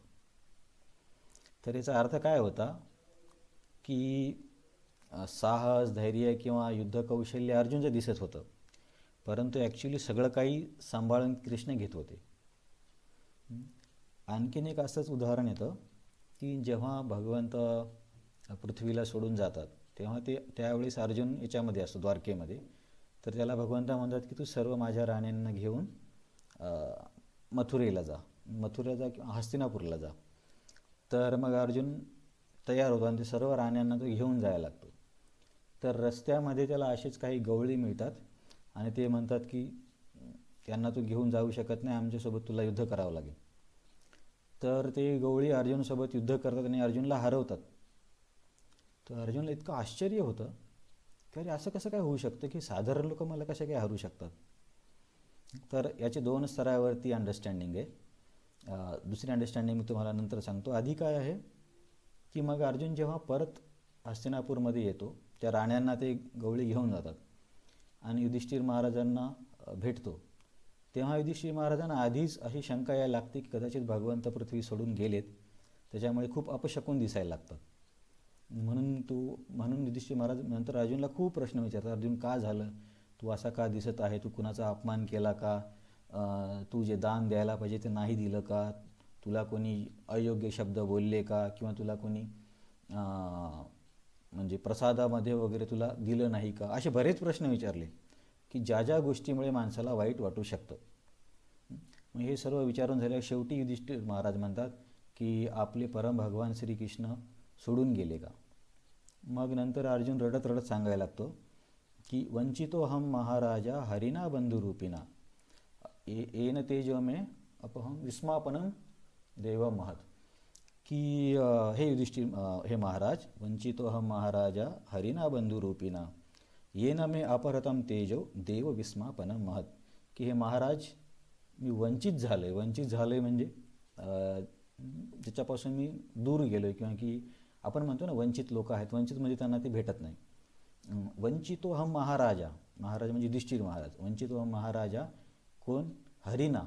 आणि ते हरीचा माझ्यासोबत काय संमत होता, हरिना बंधुरूपिना. वंचितो हम महाराजा हरिना बंधुरूपिना. कारण भगवंतांनी अर्जुनला केवळ काय म्हणता येईल शिष्य वगैरे हे नाही, तर त्यांचं खूप घनिष्ठ नातं होतं, एकत्र जेवण करणे, एकत्र झोपणे. तर अर्जुन म्हणत नाही की वंचितो महाराजा हरिना ईश्वर रूपिना, अर्जुन म्हणतो हरिना बंधुरूपिना. म्हणजे त्यांचा खूप प्रेमळ संबंध होता. त्याच्यानंतरच्या अर्जुन बोलतो जास्त महत्त्वाचं आहे, वंचितो महाराजा हरिना बंधुरूपिना. अरे आताच तर मी ती ओळ सांगली, वंचितो महाराजा हरिना बंधुरूपिना येन मे अपहृतम तेजो देव विस्मापनम महत. की राजा मी भगवंतांपासून वंचित झालोय आणि ते झाल्या क्षणीच काय झालं, येन मे अपहृतम तेजो देव विस्मापनम महत. आता इथं दिलं ना तेजस्विनामहम. प्रभुपादांनी लिहिताना तेजस्वीचं तेज पण लिहिलं आणि बलवानांचं बल पण लिहिलं, सत्वता म्हणून बळ आहे. तर येन मे अपहृतम तेजो, आता हा जो तेज शब्द आहे ना, तेज म्हणजे तेजस्वी किंवा शक्तिशाली. येन मे अपरितम तेजो, भगवंत ज्या क्षणी गेले त्या क्षणी माझं अपहरणच सारखा शब्द आहे अपहरत. अपहरत म्हणजे एखादी गोष्ट आपल्यापासून निघून जाणे. येन मे अपहृतम तेजो, त्या क्षणी काय झालं, माझं सर्व तेज निघून गेलं. तेज म्हणजे माझ्याकडे ज्या काही शक्ती होती त्या सगळ्या निघून गेल्या. पंचितोहम महाराजा हरिना बंधुरूपिना येन मे अपहृतम तेजो. कसं तेज होतं ते? देव विस्मापनम महत, माझ्याकडे अशी शक्ती होती की मी देवतांना पण आश्चर्यचकित करायचो. आता सांगा बरं एखादी लीला ज्याच्यामध्ये अर्जुनने देवतांना आश्चर्यचकित केलं.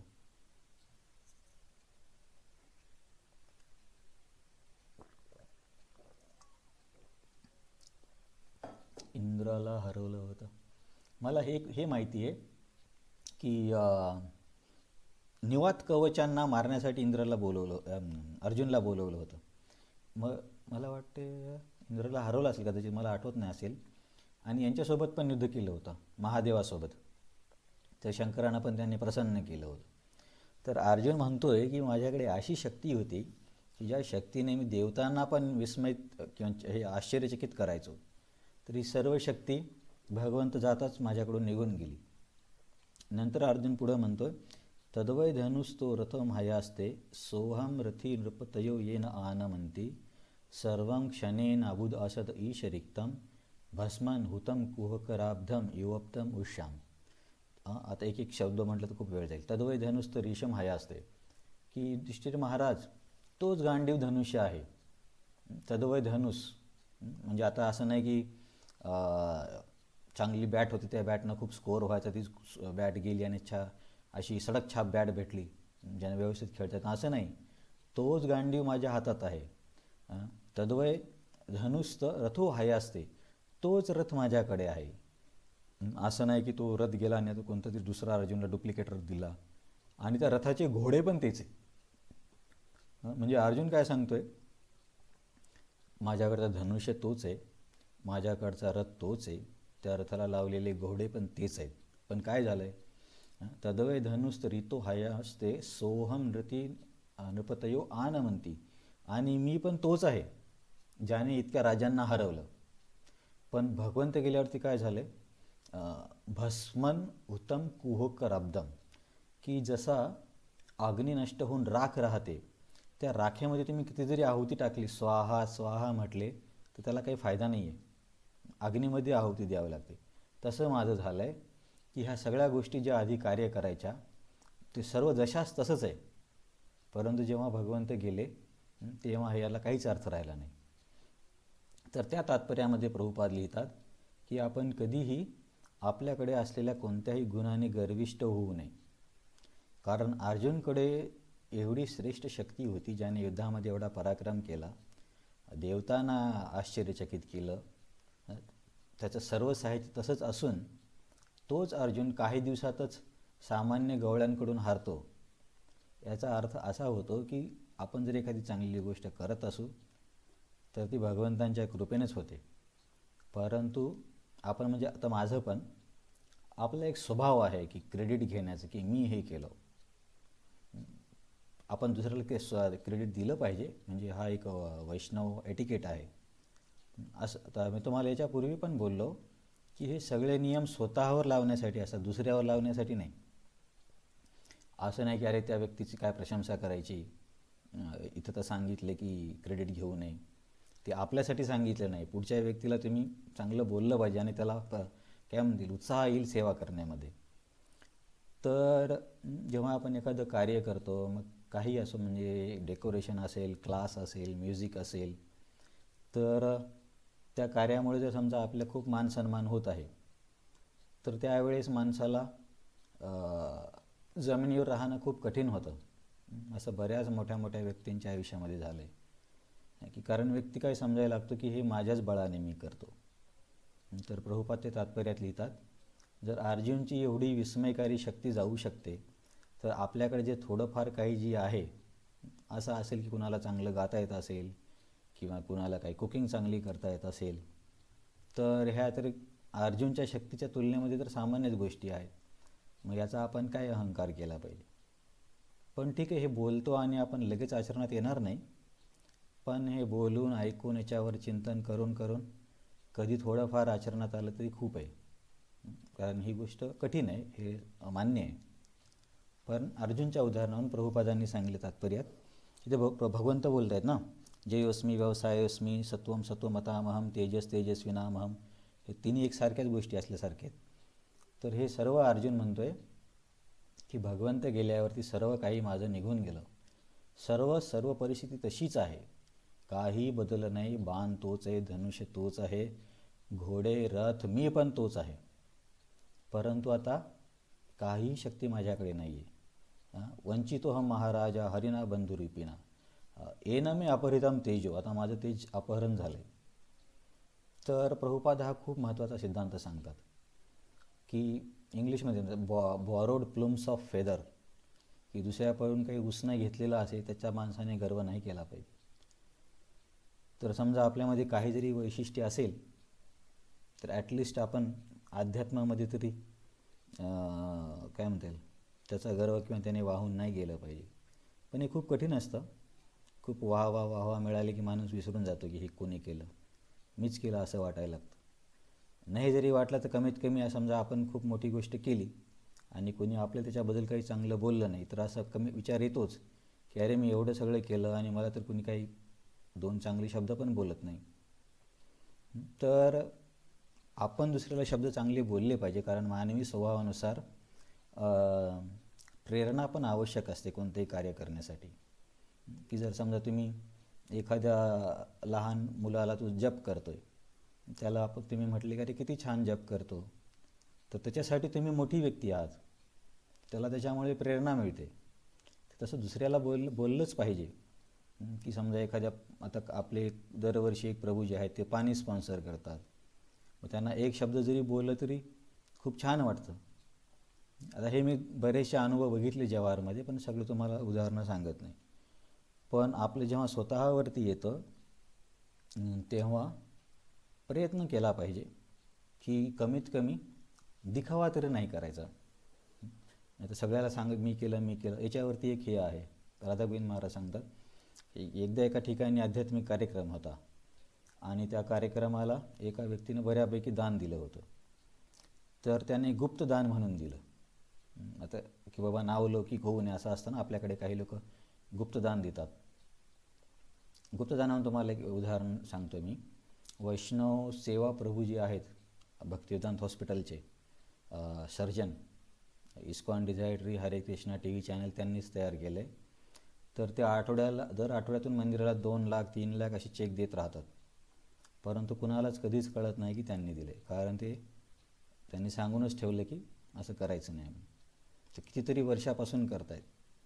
आणि त्यांनी हरे कृष्णा चॅनल किंवा इस्कॉन डिझायटरी किंवा प्रभुपादांच्या सेवेसाठी मुलाला पण जन्म नाही दिला. त्यांच्या वाईफला आधी सांगितलं होतं की जर हे तुला मान्य असेल तर लग्न कर. तर एवढी डेडिकेटेड व्यक्ती आहे, म्हणजे आता पण उदाहरणं आहेत. आणि तुम्हाला वैष्णव सेवा प्रभू कुठेच असं त्यांना हार घातला किंवा कुठे स्टेजवर बोलत कुठेच दिसणार नाहीत. मंदिरात पण ते दर गुरुवारी रात्रीचा ड्रेसिंग करायला येतात भगवंतांची. येतात, ड्रेसिंग करून निघून जातात, कोणाला दिसत पण नाहीत. आणि कोणत्याच कार्यक्रमात मी त्यांना बघितलं नाही, महाराजांच्या यात्रेत पण नाही. काय माहिती त्यांची सेवा असेल. तर अशी व्यक्ती आताही आहे. त्यांच्यासारखं तुम्ही विचार करा ना, गृहस्थ आश्रमामध्ये मुलं नसणं म्हणजे ते आश्रमाचं शून्य वाटतं. त्यांनी तो पण त्याग केला. इतकी आता पण कष्ट करतात, रात्र ऑपरेशन करतात, तर हे किती कठीण आहे. तर मी तुम्हाला याच्यासाठी सांगतो की जी आपली मानसिकता असते बढाई मारण्याची किंवा बढाई करून घेण्याची, ते नसायला पाहिजे अर्जुनच्या उदाहरणावरून. कारण हे सगळं काही आपल्याला भगवंतांनी दिले, आपण स्वतंत्रपणे तर काही करू शकलो नसतो. तर तो जो डोनर होता त्याने मग तिथल्या अँकरला सांगितलं की एक काम करा, माईकमध्ये अनाऊन्समेंट करा की आजच्या कार्यक्रमामध्ये ज्यांनी खूप मोठी देणगी दिलेली आहे ती व्यक्ती पंडालमध्येच आहे. मग ते अँकर म्हणतात ठीक आहे. ते बोलताना सांगतात की जी सर्व काही व्यवस्थेचं जे आयोजनाचा जो खर्च आहे तो देणगी देणारा व्यक्ती पंडालमध्येच आहे. मग थोड्या वेळाने परत तो व्यक्ती त्या अँकरला बोलवतो आणि म्हणतो, असं करा, माईकमध्ये सांगा देणगी देणारा व्यक्ती स्टेजवरच आहे. स्टेजवरती बरेच लोक बसले होते, प्रतिष्ठित मंडळी. तर मग तो व्यक्ती करतो अनाऊन्समेंट, डोनेशन देणारी व्यक्ती स्टेजवरच आहे. मग परत थोड्या वेळानं म्हणतो असं सांगा की डोनेशन देणारी व्यक्ती इतक्या नंबरच्या खुर्चीवर बसलेली आहे. तर हा तो पण अनाऊन्समेंट करते. तर याचा अर्थ काय होतो की त्या व्यक्तीला श्रेय पाहिजे. आता हा जोक जरी वाटला तरी आपली सगळ्यांची ही स्थिती असते की अरे मी एवढं पुस्तक वितरण केलं, मला कोणी विचारलंच नाही, किंवा माझ्यामुळे एवढे लोक भक्तीमध्ये आले, आज तर मला कोणी भावच देत नाही. तर ठीक आहे, मानवी मनाची गरज आहे की प्रेरणा माणसाला मिळाली पाहिजे. मोठ्याने दोन चांगले शब्द बोलले तर उत्साह येतो, हे आपली आवश्यकता आहे, नक्कीच आहे. आणि लगेच आपण कृत्रिमरित्या या सर्वांना सोडून पण नाही देऊ शकत, ते पण बरोबर आहे. परंतु आपल्याला हे कळलं पाहिजे की बेंचमार्क काय आहे, की कुठंपर्यंत जायचं. ठीक आहे, सध्या नाही आहोत आपण, पण हळूहळू. की मुद्दा हा आहे, जे काही माझ्याकडे आहे, माझी बुद्धी आहे, गायन कौशल्य असेल, व्यवस्थापन आहे, जे काही आहे, हे तर सर्व भगवंतांच्या कृपेनेच मिळाले ना. भगवंतांनी जर दिली नसती बुद्धी किंवा हे कौशल्य तर मी काय केलं असतं. असे बऱ्याच लोकांच्या आयुष्यात झालं की त्यांच्याकडे बरेच काही कौशल्य, पण अशी काही घटना घडून गेली की त्यांना ते म्हणजे सर्व काही निकामी झालं. जसे की मायकल शुमाकरचं नाव तुम्ही ऐकलं असेल. फॉर्म्युला 1 रेसिंग कारमध्ये तो नंबर 1 होता जगामध्ये. आणि टेंडुलकरचा मित्र पण होता मायकल शुमाकर. तर मायकल शुमाकर इतका प्रसिद्ध होता, पण एक ॲक्सिडेंट झाला आणि तो इतका आजारी झाला की कोमामध्येच गेला आहे. मला वाटतं अजून पण तो कोमामध्ये आहे किंवा कदाचित बाहेर आला. मी सध्याच आता अपडेट बघितलं नाही. पण आता एक व्यक्ती अशी होती की काही क्षणापूर्वी जगात एकदम वेगवान व्यक्ती होती. मायकल शुमाकरसारखं कोणीच रेसिंग कार चालवायचं नाही. आणि तीच व्यक्ती काही क्षणानंतर अशी झाली की त्याला स्वतः चालता पण येत नाही, उठता सांगता पण येत नाही, काहीच करता येत. तर याचा अर्थ ती क्षमता कोणी दिली होती. अशा बऱ्याचशा लोकांच्या याच्यातून आता हे तुम्हाला समजण्यासाठी काही कठीण नाही, याच्यामध्ये जास्त काय उदाहरणं देण्याची गरज नाही. अशी तुम्ही तुमच्या अनुभवामध्ये पण बरेच उदाहरणं बघितली असतील की परिस्थिती कशी वेगळी पटकन होऊन जाते. तर हा श्लोक संपला आहे. तर प्रभुपाद काय म्हणतं ते बघूया. विजयशाली पुरुषातील विजय श्रीकृष्ण आहेत, तेजस्वितांचे तेज श्रीकृष्ण आहेत, साहसी आणि उद्योगीमध्ये ते सर्वात साहसी आणि उद्योगी आहेत, बलवानांमध्ये ते सर्वात बलवान आहेत. आता इथं बलवानांमध्ये बलवान सांगितलं आहे आणि 7व्या अध्यायामध्ये बलवानांचं बल सांगितलं आहे. आणि प्रभुपादांनी भाषांतरामध्ये बलवानांचे बल दिले, तसं पण दिलं, दोन्ही अर्थ दिले. बलवानांचं बल आहे आणि बलवानामध्ये सर्वात जास्त बलवान असं पण दिलं आहे. बलवानमध्ये सर्वात बलवान आहेत. जेव्हा श्रीकृष्ण या भूतलावर उपस्थित होते तेव्हा त्यांना बलशालित्वाच्या बाबतीत कोणीही मागे टाकू शकत नव्हता. आता जो व्यक्ती लहान असतानाच पर्वत उचलतोय त्याच्यासोबत काय तुलना करायची. तर हे दोन्ही गोष्टी आपण बघितल्या, एक तर युधिष्ठिर महाराज आणि अर्जुनच्या उदाहरण. याच्यावर तर तुम्हाला काही प्रश्न असेल तर सांगा, नाहीतर मग आपण पुढच्या श्लोकाकडे जाऊया. का थांबायचं?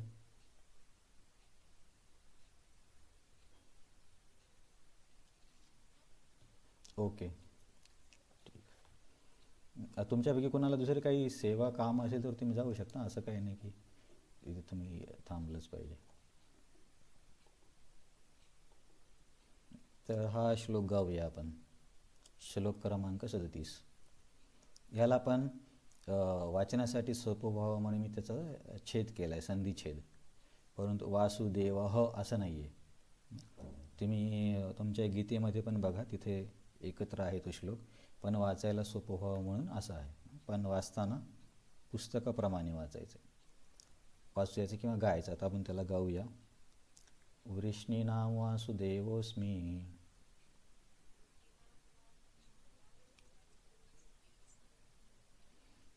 पांडवानां धनंजय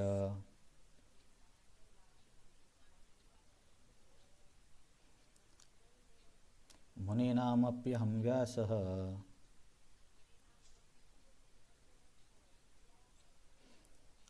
कवीनाम् उशना कविः.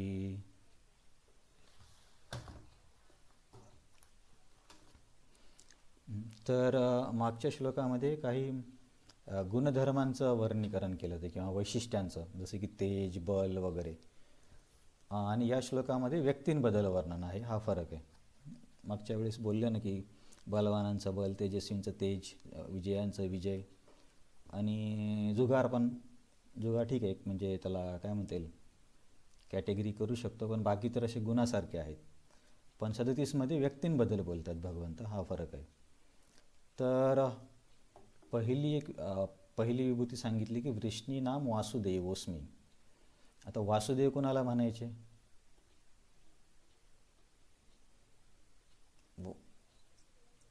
हां, म्हणजे वासुदेव कृष्णालाच म्हणतात ना. का वासुदेव म्हणतात कृष्णाला?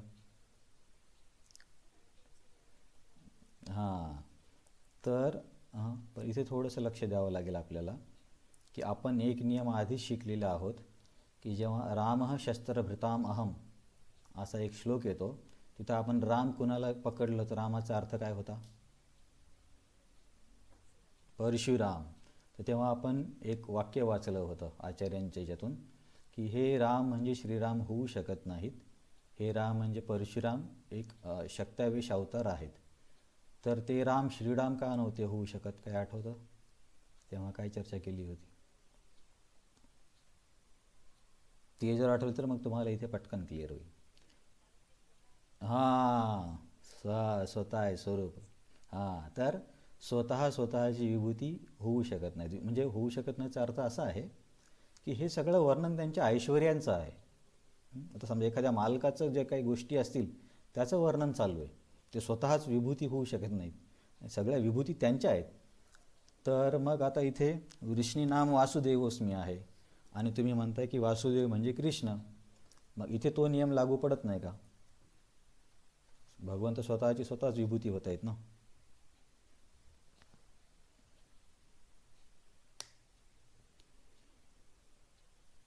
काहीतरी गेस करा मला तुमच्याकडून, म्हणजे असं मला पण माहिती नव्हतं, हे मी वाचल्यावरती मला कळलं. तर तुम्ही असा अंदाज सांगू शकता अशा वेळेस गेस. पण सर्वांना हे क्लिअर आहे का की आपण भगवंत स्वतःची विभूती नाही म्हणू शकत, हे आधी पण बघितलं, एवढं तरी क्लिअर आहे ना सर्वांना? हां, मग ठीक आहे, एवढं आहे माहीत तरी ठीक आहे. तर वृष्णीनाम वासुदेवोस्मी असं म्हटल्यावरती सरळ सरळ अर्थ काय निघतो? वृष्णीमध्ये मी वासुदेव आहे. आता वृष्णीमध्ये वासुदेव म्हटले की आपल्याला वाटते की वासुदेव म्हणजे कृष्ण, परंतु कृष्ण स्वतःचीच विभूती होऊ शकत नाही, ते नियमाच्या विरुद्ध होत आहे. तर त्याच्यासाठी विश्वनाथ चक्रवर्ती ठाकूर आणि बलदेव विद्याभूषण यांनी त्यांच्या टीकेमध्ये स्पष्टीकरण दिलं आणि प्रभुपादांनी पण त्याला त्यांच्या तात्पर्यामध्ये घेतलं आहे. इथे संस्कृत व्याकरणाची गरज पडते, मला पण संस्कृतचं व्याकरण माहीत नाही आहे. तर बलदेव विद्याभूषण काय म्हणतात? हां, बलदेव विद्याभूषणनी असा अर्थ घेतला आहे की वासुदेव म्हणजे वसुदेवाचे मुलं, असा अर्थ घेतला, म्हणजे मनाने तयार केला नाही. आचार्य जेव्हा सांगतात तेव्हा त्याच्या मागे स्पष्टीकरण असतं किंवा शास्त्राचा आधार असतो. तर बलदेव विद्याभूषण म्हणतात वासुदेव म्हणजे वसुदेवाचा मुलगा. तर वसुदेवाचा मुलगा कृष्ण पण आहे आणि बलराम पण आहे. तर बलदेव विद्याभूषण यांच्या स्पष्टीकरणानुसार इथे वासुदेव म्हणजे बलराम आहे. तर प्रभुपाद तात्पर्यामध्ये काय लिहितात ते बघूया. पान नंबर 393. श्रीकृष्ण आदिपुरुष भगवान आहेत आणि बलदेव हे त्यांचे प्रथम विस्तारित रूप आहे. श्रीकृष्ण आणि बलदेव हे दोघेही वसुदेव पुत्र. हे बघा, हे बलदेव विद्याभूषणच्या टिप्पणीतून आहे. प्रभुपाद बऱ्यापैकी बलदेव विद्याभूषणची टिप्पणी वापरतात, म्हणून अवतीर्ण झाले. म्हणजे बलदेव विद्याभूषणने त्यांच्या टिप्पणीमध्ये किंवा जे काही टीकेमध्ये लिहिलं आहे की वासुदेव या शब्दाचा अर्थ होतो वसुदेवांची मुलं, आणि त्याच्यामध्ये बलराम पण आहे. ते वाक्य जशाच तसे प्रभुपादांनी इथं घेतलं. श्रीकृष्ण आणि बलदेव हे दोघेही वसुदेव पुत्र म्हणून अवतीर्ण झाले. म्हणजे वासुदेव हा शब्द दोघांनाही वापरता येतो. यास्तव या दोघांनाही वासुदेव म्हणता येते. आता हा एक झाला एक सिद्धांत. आता जर तुम्ही याच्यामध्ये बघितलं ना, शब्दांच्या अर्थामध्ये 393 मध्ये वासुदेव त्याला स्पष्टीकरण दिलं द्वारकावासी कृष्ण. तर मी माधवगोपाल प्रभूंना विचारेल की द्वारकावासी कृष्ण पण कृष्णाचीच विभूती होत नाही का? पण माझी अंडरस्टँडिंग मी तुम्हाला सांगतो की जे मूळ कृष्ण आहेत वृंदावनातले ते वृंदावन सोडून कधीच जात नाहीत. वृंदावनम परित्यजा पदम एकम न गच्छती.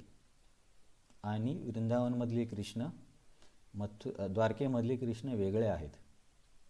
हे शास्त्रामध्ये सांगेल. जसं की देवकीला पण कृष्ण जन्मले होते आणि यशोदा मातेला पण जन्मले होते.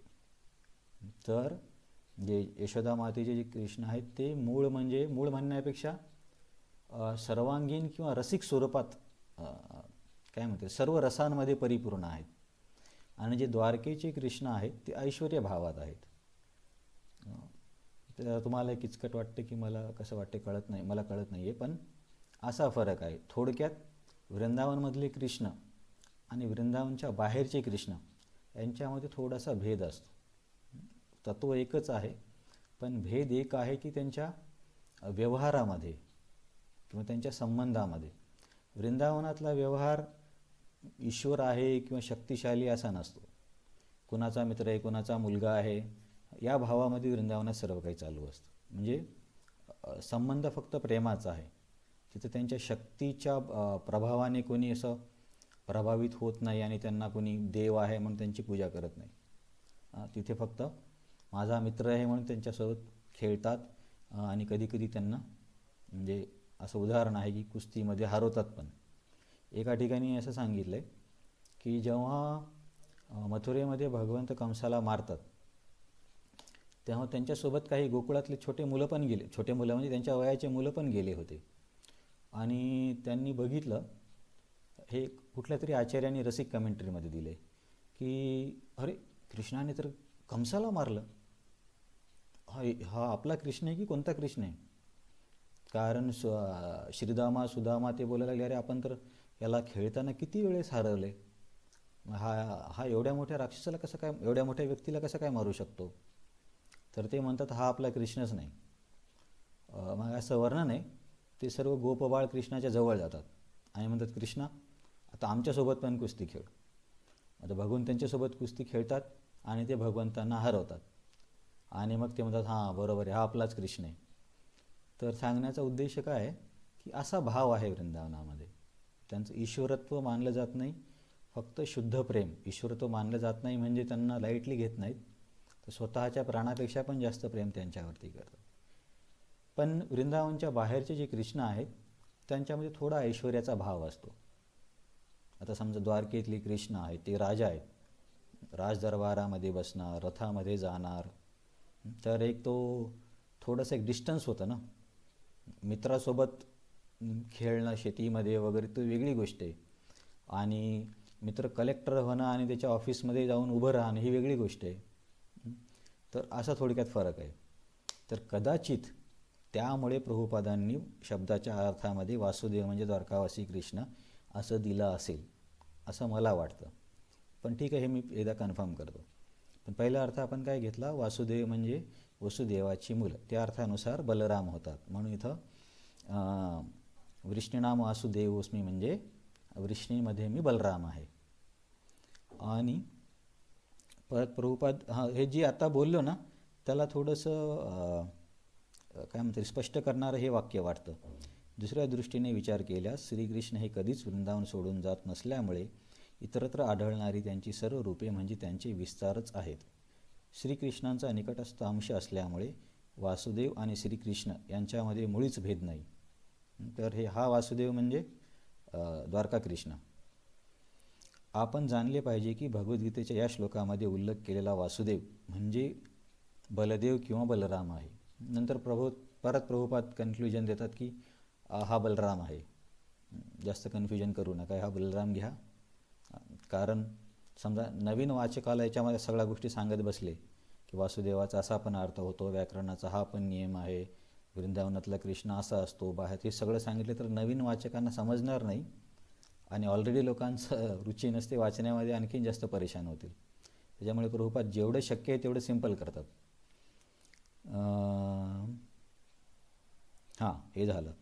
तर विश्वनाथ चक्रवर्ती ठाकूरांनी दुसरा कसा अर्थ घेतला की त्यांनी पाणिनीच्या व्याकरणाचे सांगितलं आहे की पाणिनीच्या व्याकरणानुसार कधीकधी आ जो आहे तो अ म्हणून पण घेता येतो. म्हणून कधीकधी वासुदेव हा वसुदेव पण म्हणून अर्थ घेता येतो. तर त्या अर्थानुसार जे त्यांचे वडील आहेत वसुदेव, त्यांना भगवंतांची विभूती म्हणता येत, असा अर्थ दिला विश्वनाथ चक्रवर्ती ठाकूरांनी संस्कृत व्याकरणाच्या आधारे. तर दोन्ही अर्थ बरोबर आहेत. असं नका म्हणू की कोणता आचार्य बरोबर आहेत, बलदेव बरोबर आहेत का विश्वनाथ चक्रवर्ती ठाकूर बरोबर आहेत, सगळे बरोबर आहेत. असंच मी इथे चर्चा होताना डिस्कशन करताना माधव गोपाल प्रभू बऱ्याच आचार्यांची टिप्पणी सांगतात एका श्लोकावरती. तर एका श्लोकामध्ये म्हणजे ते कमीत कमी प्रभुपाद, बलदेव विद्याभूषण, विश्वनाथ चक्रवर्ती ठाकूर, मधुसूदन सरस्वती, श्रीधर स्वामी, रामानुजाचार्य असे जवळपास 6-7 आचार्यांची टीका सांगतात. तर काही ठिकाणी असं एकदम एकमेकांच्या विरुद्ध असल्यासारखं वर्णन येतं. तर मग मी म्हटलं प्रभूजी मग कसं समजायचं कोणतं बरोबर आहे? ते बोलले सर्वच बरोबर आहे. पण इथे तर असं वाटतं, कारण ते बोलले हे जे आचार्यांचे शब्द आहेत ते आचार्य स्वतः लिहित नाही, ते स्वतः भगवंत लिहितात. आज माझ्याकडे एक हे आलं आहे बघा, एक व्हॉट्सअप मेसेज आला, मी तुम्हाला पाठवतो, की जिथे प्रभुपाद बोलले की हे पुस्तकं मी लिहित नाही आहे, कृष्ण लिहितो आहे, म्हणून तुम्ही याचं वितरण करा. तर माझा सांगण्याचा मुद्दा असा आहे की आचार्य कधीच चुकीचे नसतात. फक्त त्यांना ते वेगवेगळ्या अँगलनं एका गोष्टीला बघतात. जसं की याची आपण आधी पण चर्चा केली होती ना, समजा एखादा मणी आहे, तो जसा त्याला वेगळ्या भागाने छटा दिली असता तसा त्याचा रंग दिसतो. एका बाजूने हिरवा दिसेल, दुसऱ्या बाजूने लाल दिसेल. पण आपण असं म्हटलं की हिरवा म्हणणारा आपण लालच्या साईडनं असेल आणि हिरवा म्हणणारा हिरवा म्हणतो, तर आपण असं म्हणू शकत नाही तो चुकीचा आहे. तो पण बरोबर आहे, हा पण बरोबर आहे. तसंच आचार्यांच्या टिप्पणीमध्ये पण एक आचार्य चुकीचे आणि एक आचार्य बरोबर असं कधीच नसतं. सगळेच आचार्य बरोबर असतात, फक्त आपल्याला समन्वय करता आला पाहिजे. तर आत्ता पण एका प्रश्नावरती अशीच आमची चर्चा झाली. ठीक आहे. तर हे झाले विष्णुनाम वासुदेवस्मी, म्हणजे एकतर वसुदेव महाराज किंवा बलराम या दोघांपैकी एक घेतले तर ही विभूती समजायला सोपं आहे. परंतु स्वतःला स्वतःची विभूती जरी म्हणत असले तरीसुद्धा द्वारका कृष्ण थोडे वेगळे आहेत, ऐश्वर्याच्या भावामध्ये आहेत. कदाचित त्या अर्थाने ते स्वतःला द्वारका कृष्ण म्हणत असतील, परंतु प्रभुपादांनी तशी ओळ लिहिली पण त्याच्या पुढे काही बोलले नाही. श्रीकृष्ण हे कधीच वृंदावन सोडून जात नसल्यामुळे इतरत्र आढळणारी त्यांची सर्व रूपे म्हणजे त्यांची विसरत आहेत. श्रीकृष्णांचा निकटस्थ अंश असल्यामुळे वासुदेव आणि श्रीकृष्ण यांच्यामध्ये मुळीच भेद नाही. प्रभुपादांनी ही ओळ लिहिली आहे, परंतु याचा अर्थ द्वारका कृष्ण होतो असं त्यांनी तात्पर्य दिलं नाही, पण शब्दाच्या अर्थात दिले बघा वरती, वासुदेव म्हणजे द्वारकावासी कृष्ण. तर मी एक विचारून परत कन्फर्म करून तुम्हाला सांगतो. तर हे झालं कृष्णनाम वासुदेवस्मी. पांडवानाम धनंजय. आता पांडवांच्या मध्ये अर्जुन मी तू आहे, तू मी आहे. तर आता इथे समजा कोणी मायावादी असेल तर ते काय बोलतील बघा, आम्ही म्हणतो सर्व काही एक आहे, तर ते मी म्हणतात चुकीचं. इथं बघा भगवंतच कृष्णच म्हणतो आहे की तू मी आहे, म्हणजे सगळे एकच आहेत. तर याला तुम्ही कसं स्पष्टीकरण द्याल सांगा बरं, आत्तापर्यंत केलेल्या अभ्यासाच्या आधारे या अध्यायावर. भगवंत काय बोलतात, पांडवानाम धनंजय. हे अर्जुन, पांडवांमध्ये तू मी आहे. तर हे मायावादी लोक म्हणतात तत्वमसी सोहम, तू आणि मी एकच आहे. तर हे तर मग त्यांना सपोर्ट करणारं वाक्य झालं.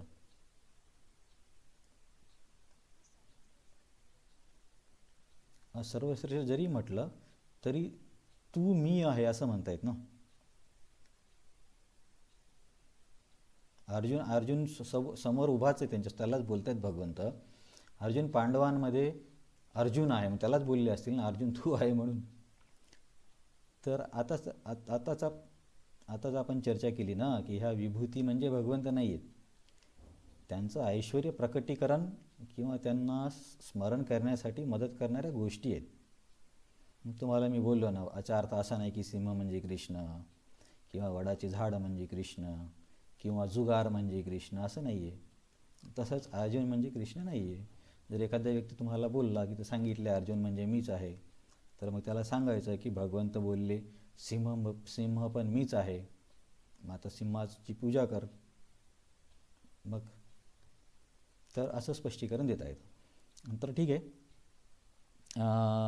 तर का बरं अर्जुनाला भगवंत असे म्हणतात त्याचं आचार्याने स्पष्टीकरण दिलं. कारण अर्जुन हा भगवंतांचा अवतार आहे. कोणता अवतार आहे, कुठं वर्णन येतं सांगा बरं. हा, नरनारायण. नरनारायणमधला जो नर आहे तो भगवंतांचाच अवतार आहे. आणि ते दोघंच परत अर्जुन आणि कृष्ण होऊन येतात. बरं ठीक आहे. नरनारायणांनी काय महत्त्वाचं काम केलं होतं एकत्र, आठवतं?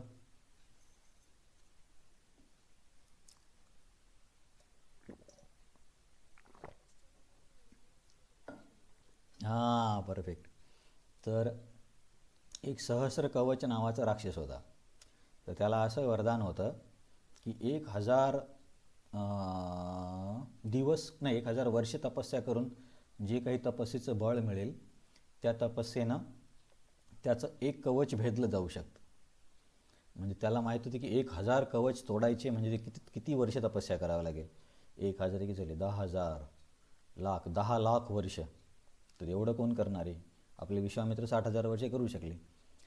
तर मग आता भगवंत तर म्हटले ना, माहिती आहे कपटीमध्ये सर्वात कपटी आहेत. तर त्यांना म्हणजे हे शास्त्रामध्ये आहे की बद्रिकाश्रमामध्ये 1 दिवस तपस्येचं फळ हे 1000, ते जेवढं काही 1000 वर्षाच्या तपस्येसारखंच असतं. भगवंतांनी ती अट वापरली.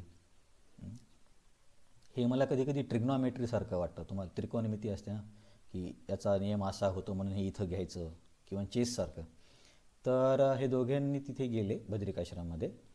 तर 1 दिवस एकजण तपस्या करायचा आणि त्या दिवशी दुसरा युद्धाला जायचा. म्हणजे एक कवच त्याचं भेदलं जायचं. मग समजा कृष्ण परत आले की म्हणजे अर्जुन जायचं, एक कवच भेदायचं. कारण ते येईपर्यंत याची एका दिवसाची तपस्या व्हायची ना. तर असं करत करत करत 999 कवच त्यांनी त्याचे भेदले. आणि जेव्हा एकच कवच शिल्लक राहिलं, तोच तेव्हा आता सहस्र कवच नाही, एक कवच म्हणता येईल, तो सूर्याला शरणागत गेला आणि सूर्यदेवाने त्याला आश्रय दिला. मग आणि तोच नंतर कर्ण होऊन जन्माला आला. आणि नरनारायण म्हणजे ॲक्च्युली कृष्ण आणि अर्जुनच ओरिजिनल आहेत, ज्यांचं एक प्रकटीकरण नरनारायण होतं. ते आले आणि मग त्याला त्या सहस्त्र कवचाचं जे शेवटचं कवच होतं जे काही आहे त्याचा पण काय म्हणता येईल, त्याला पण नष्ट त्या दोघांनीच केलं. तर हे एक कारण आहे की का बरं अर्जुनाला श्रेष्ठ म्हटलं जातं. तात्पर्यामध्ये प्रभुपादांनी काय दिलं का, पांडुपुत्रांमध्ये अर्जुन हा धनंजय म्हणून विख्यात आहे. तो नरोत्तम आहे आणि म्हणून तो श्रीकृष्णांचा प्रतिनिधी आहे. नरोत्तम आहे असं प्रभुपादांनी दिलं. ठीक आहे, पण आचार्यांनी हे सांगितले की अवतार आहे, त्याचाच अर्थ प्रभुपादांनी नरोत्तम घेतला असेल. नंतर हे झाले 2 व्यक्ती. तिसरा व्यक्ती कोण आहे, मुनीनामपि हम व्यासः. मुनींमध्ये मी व्यास आहे.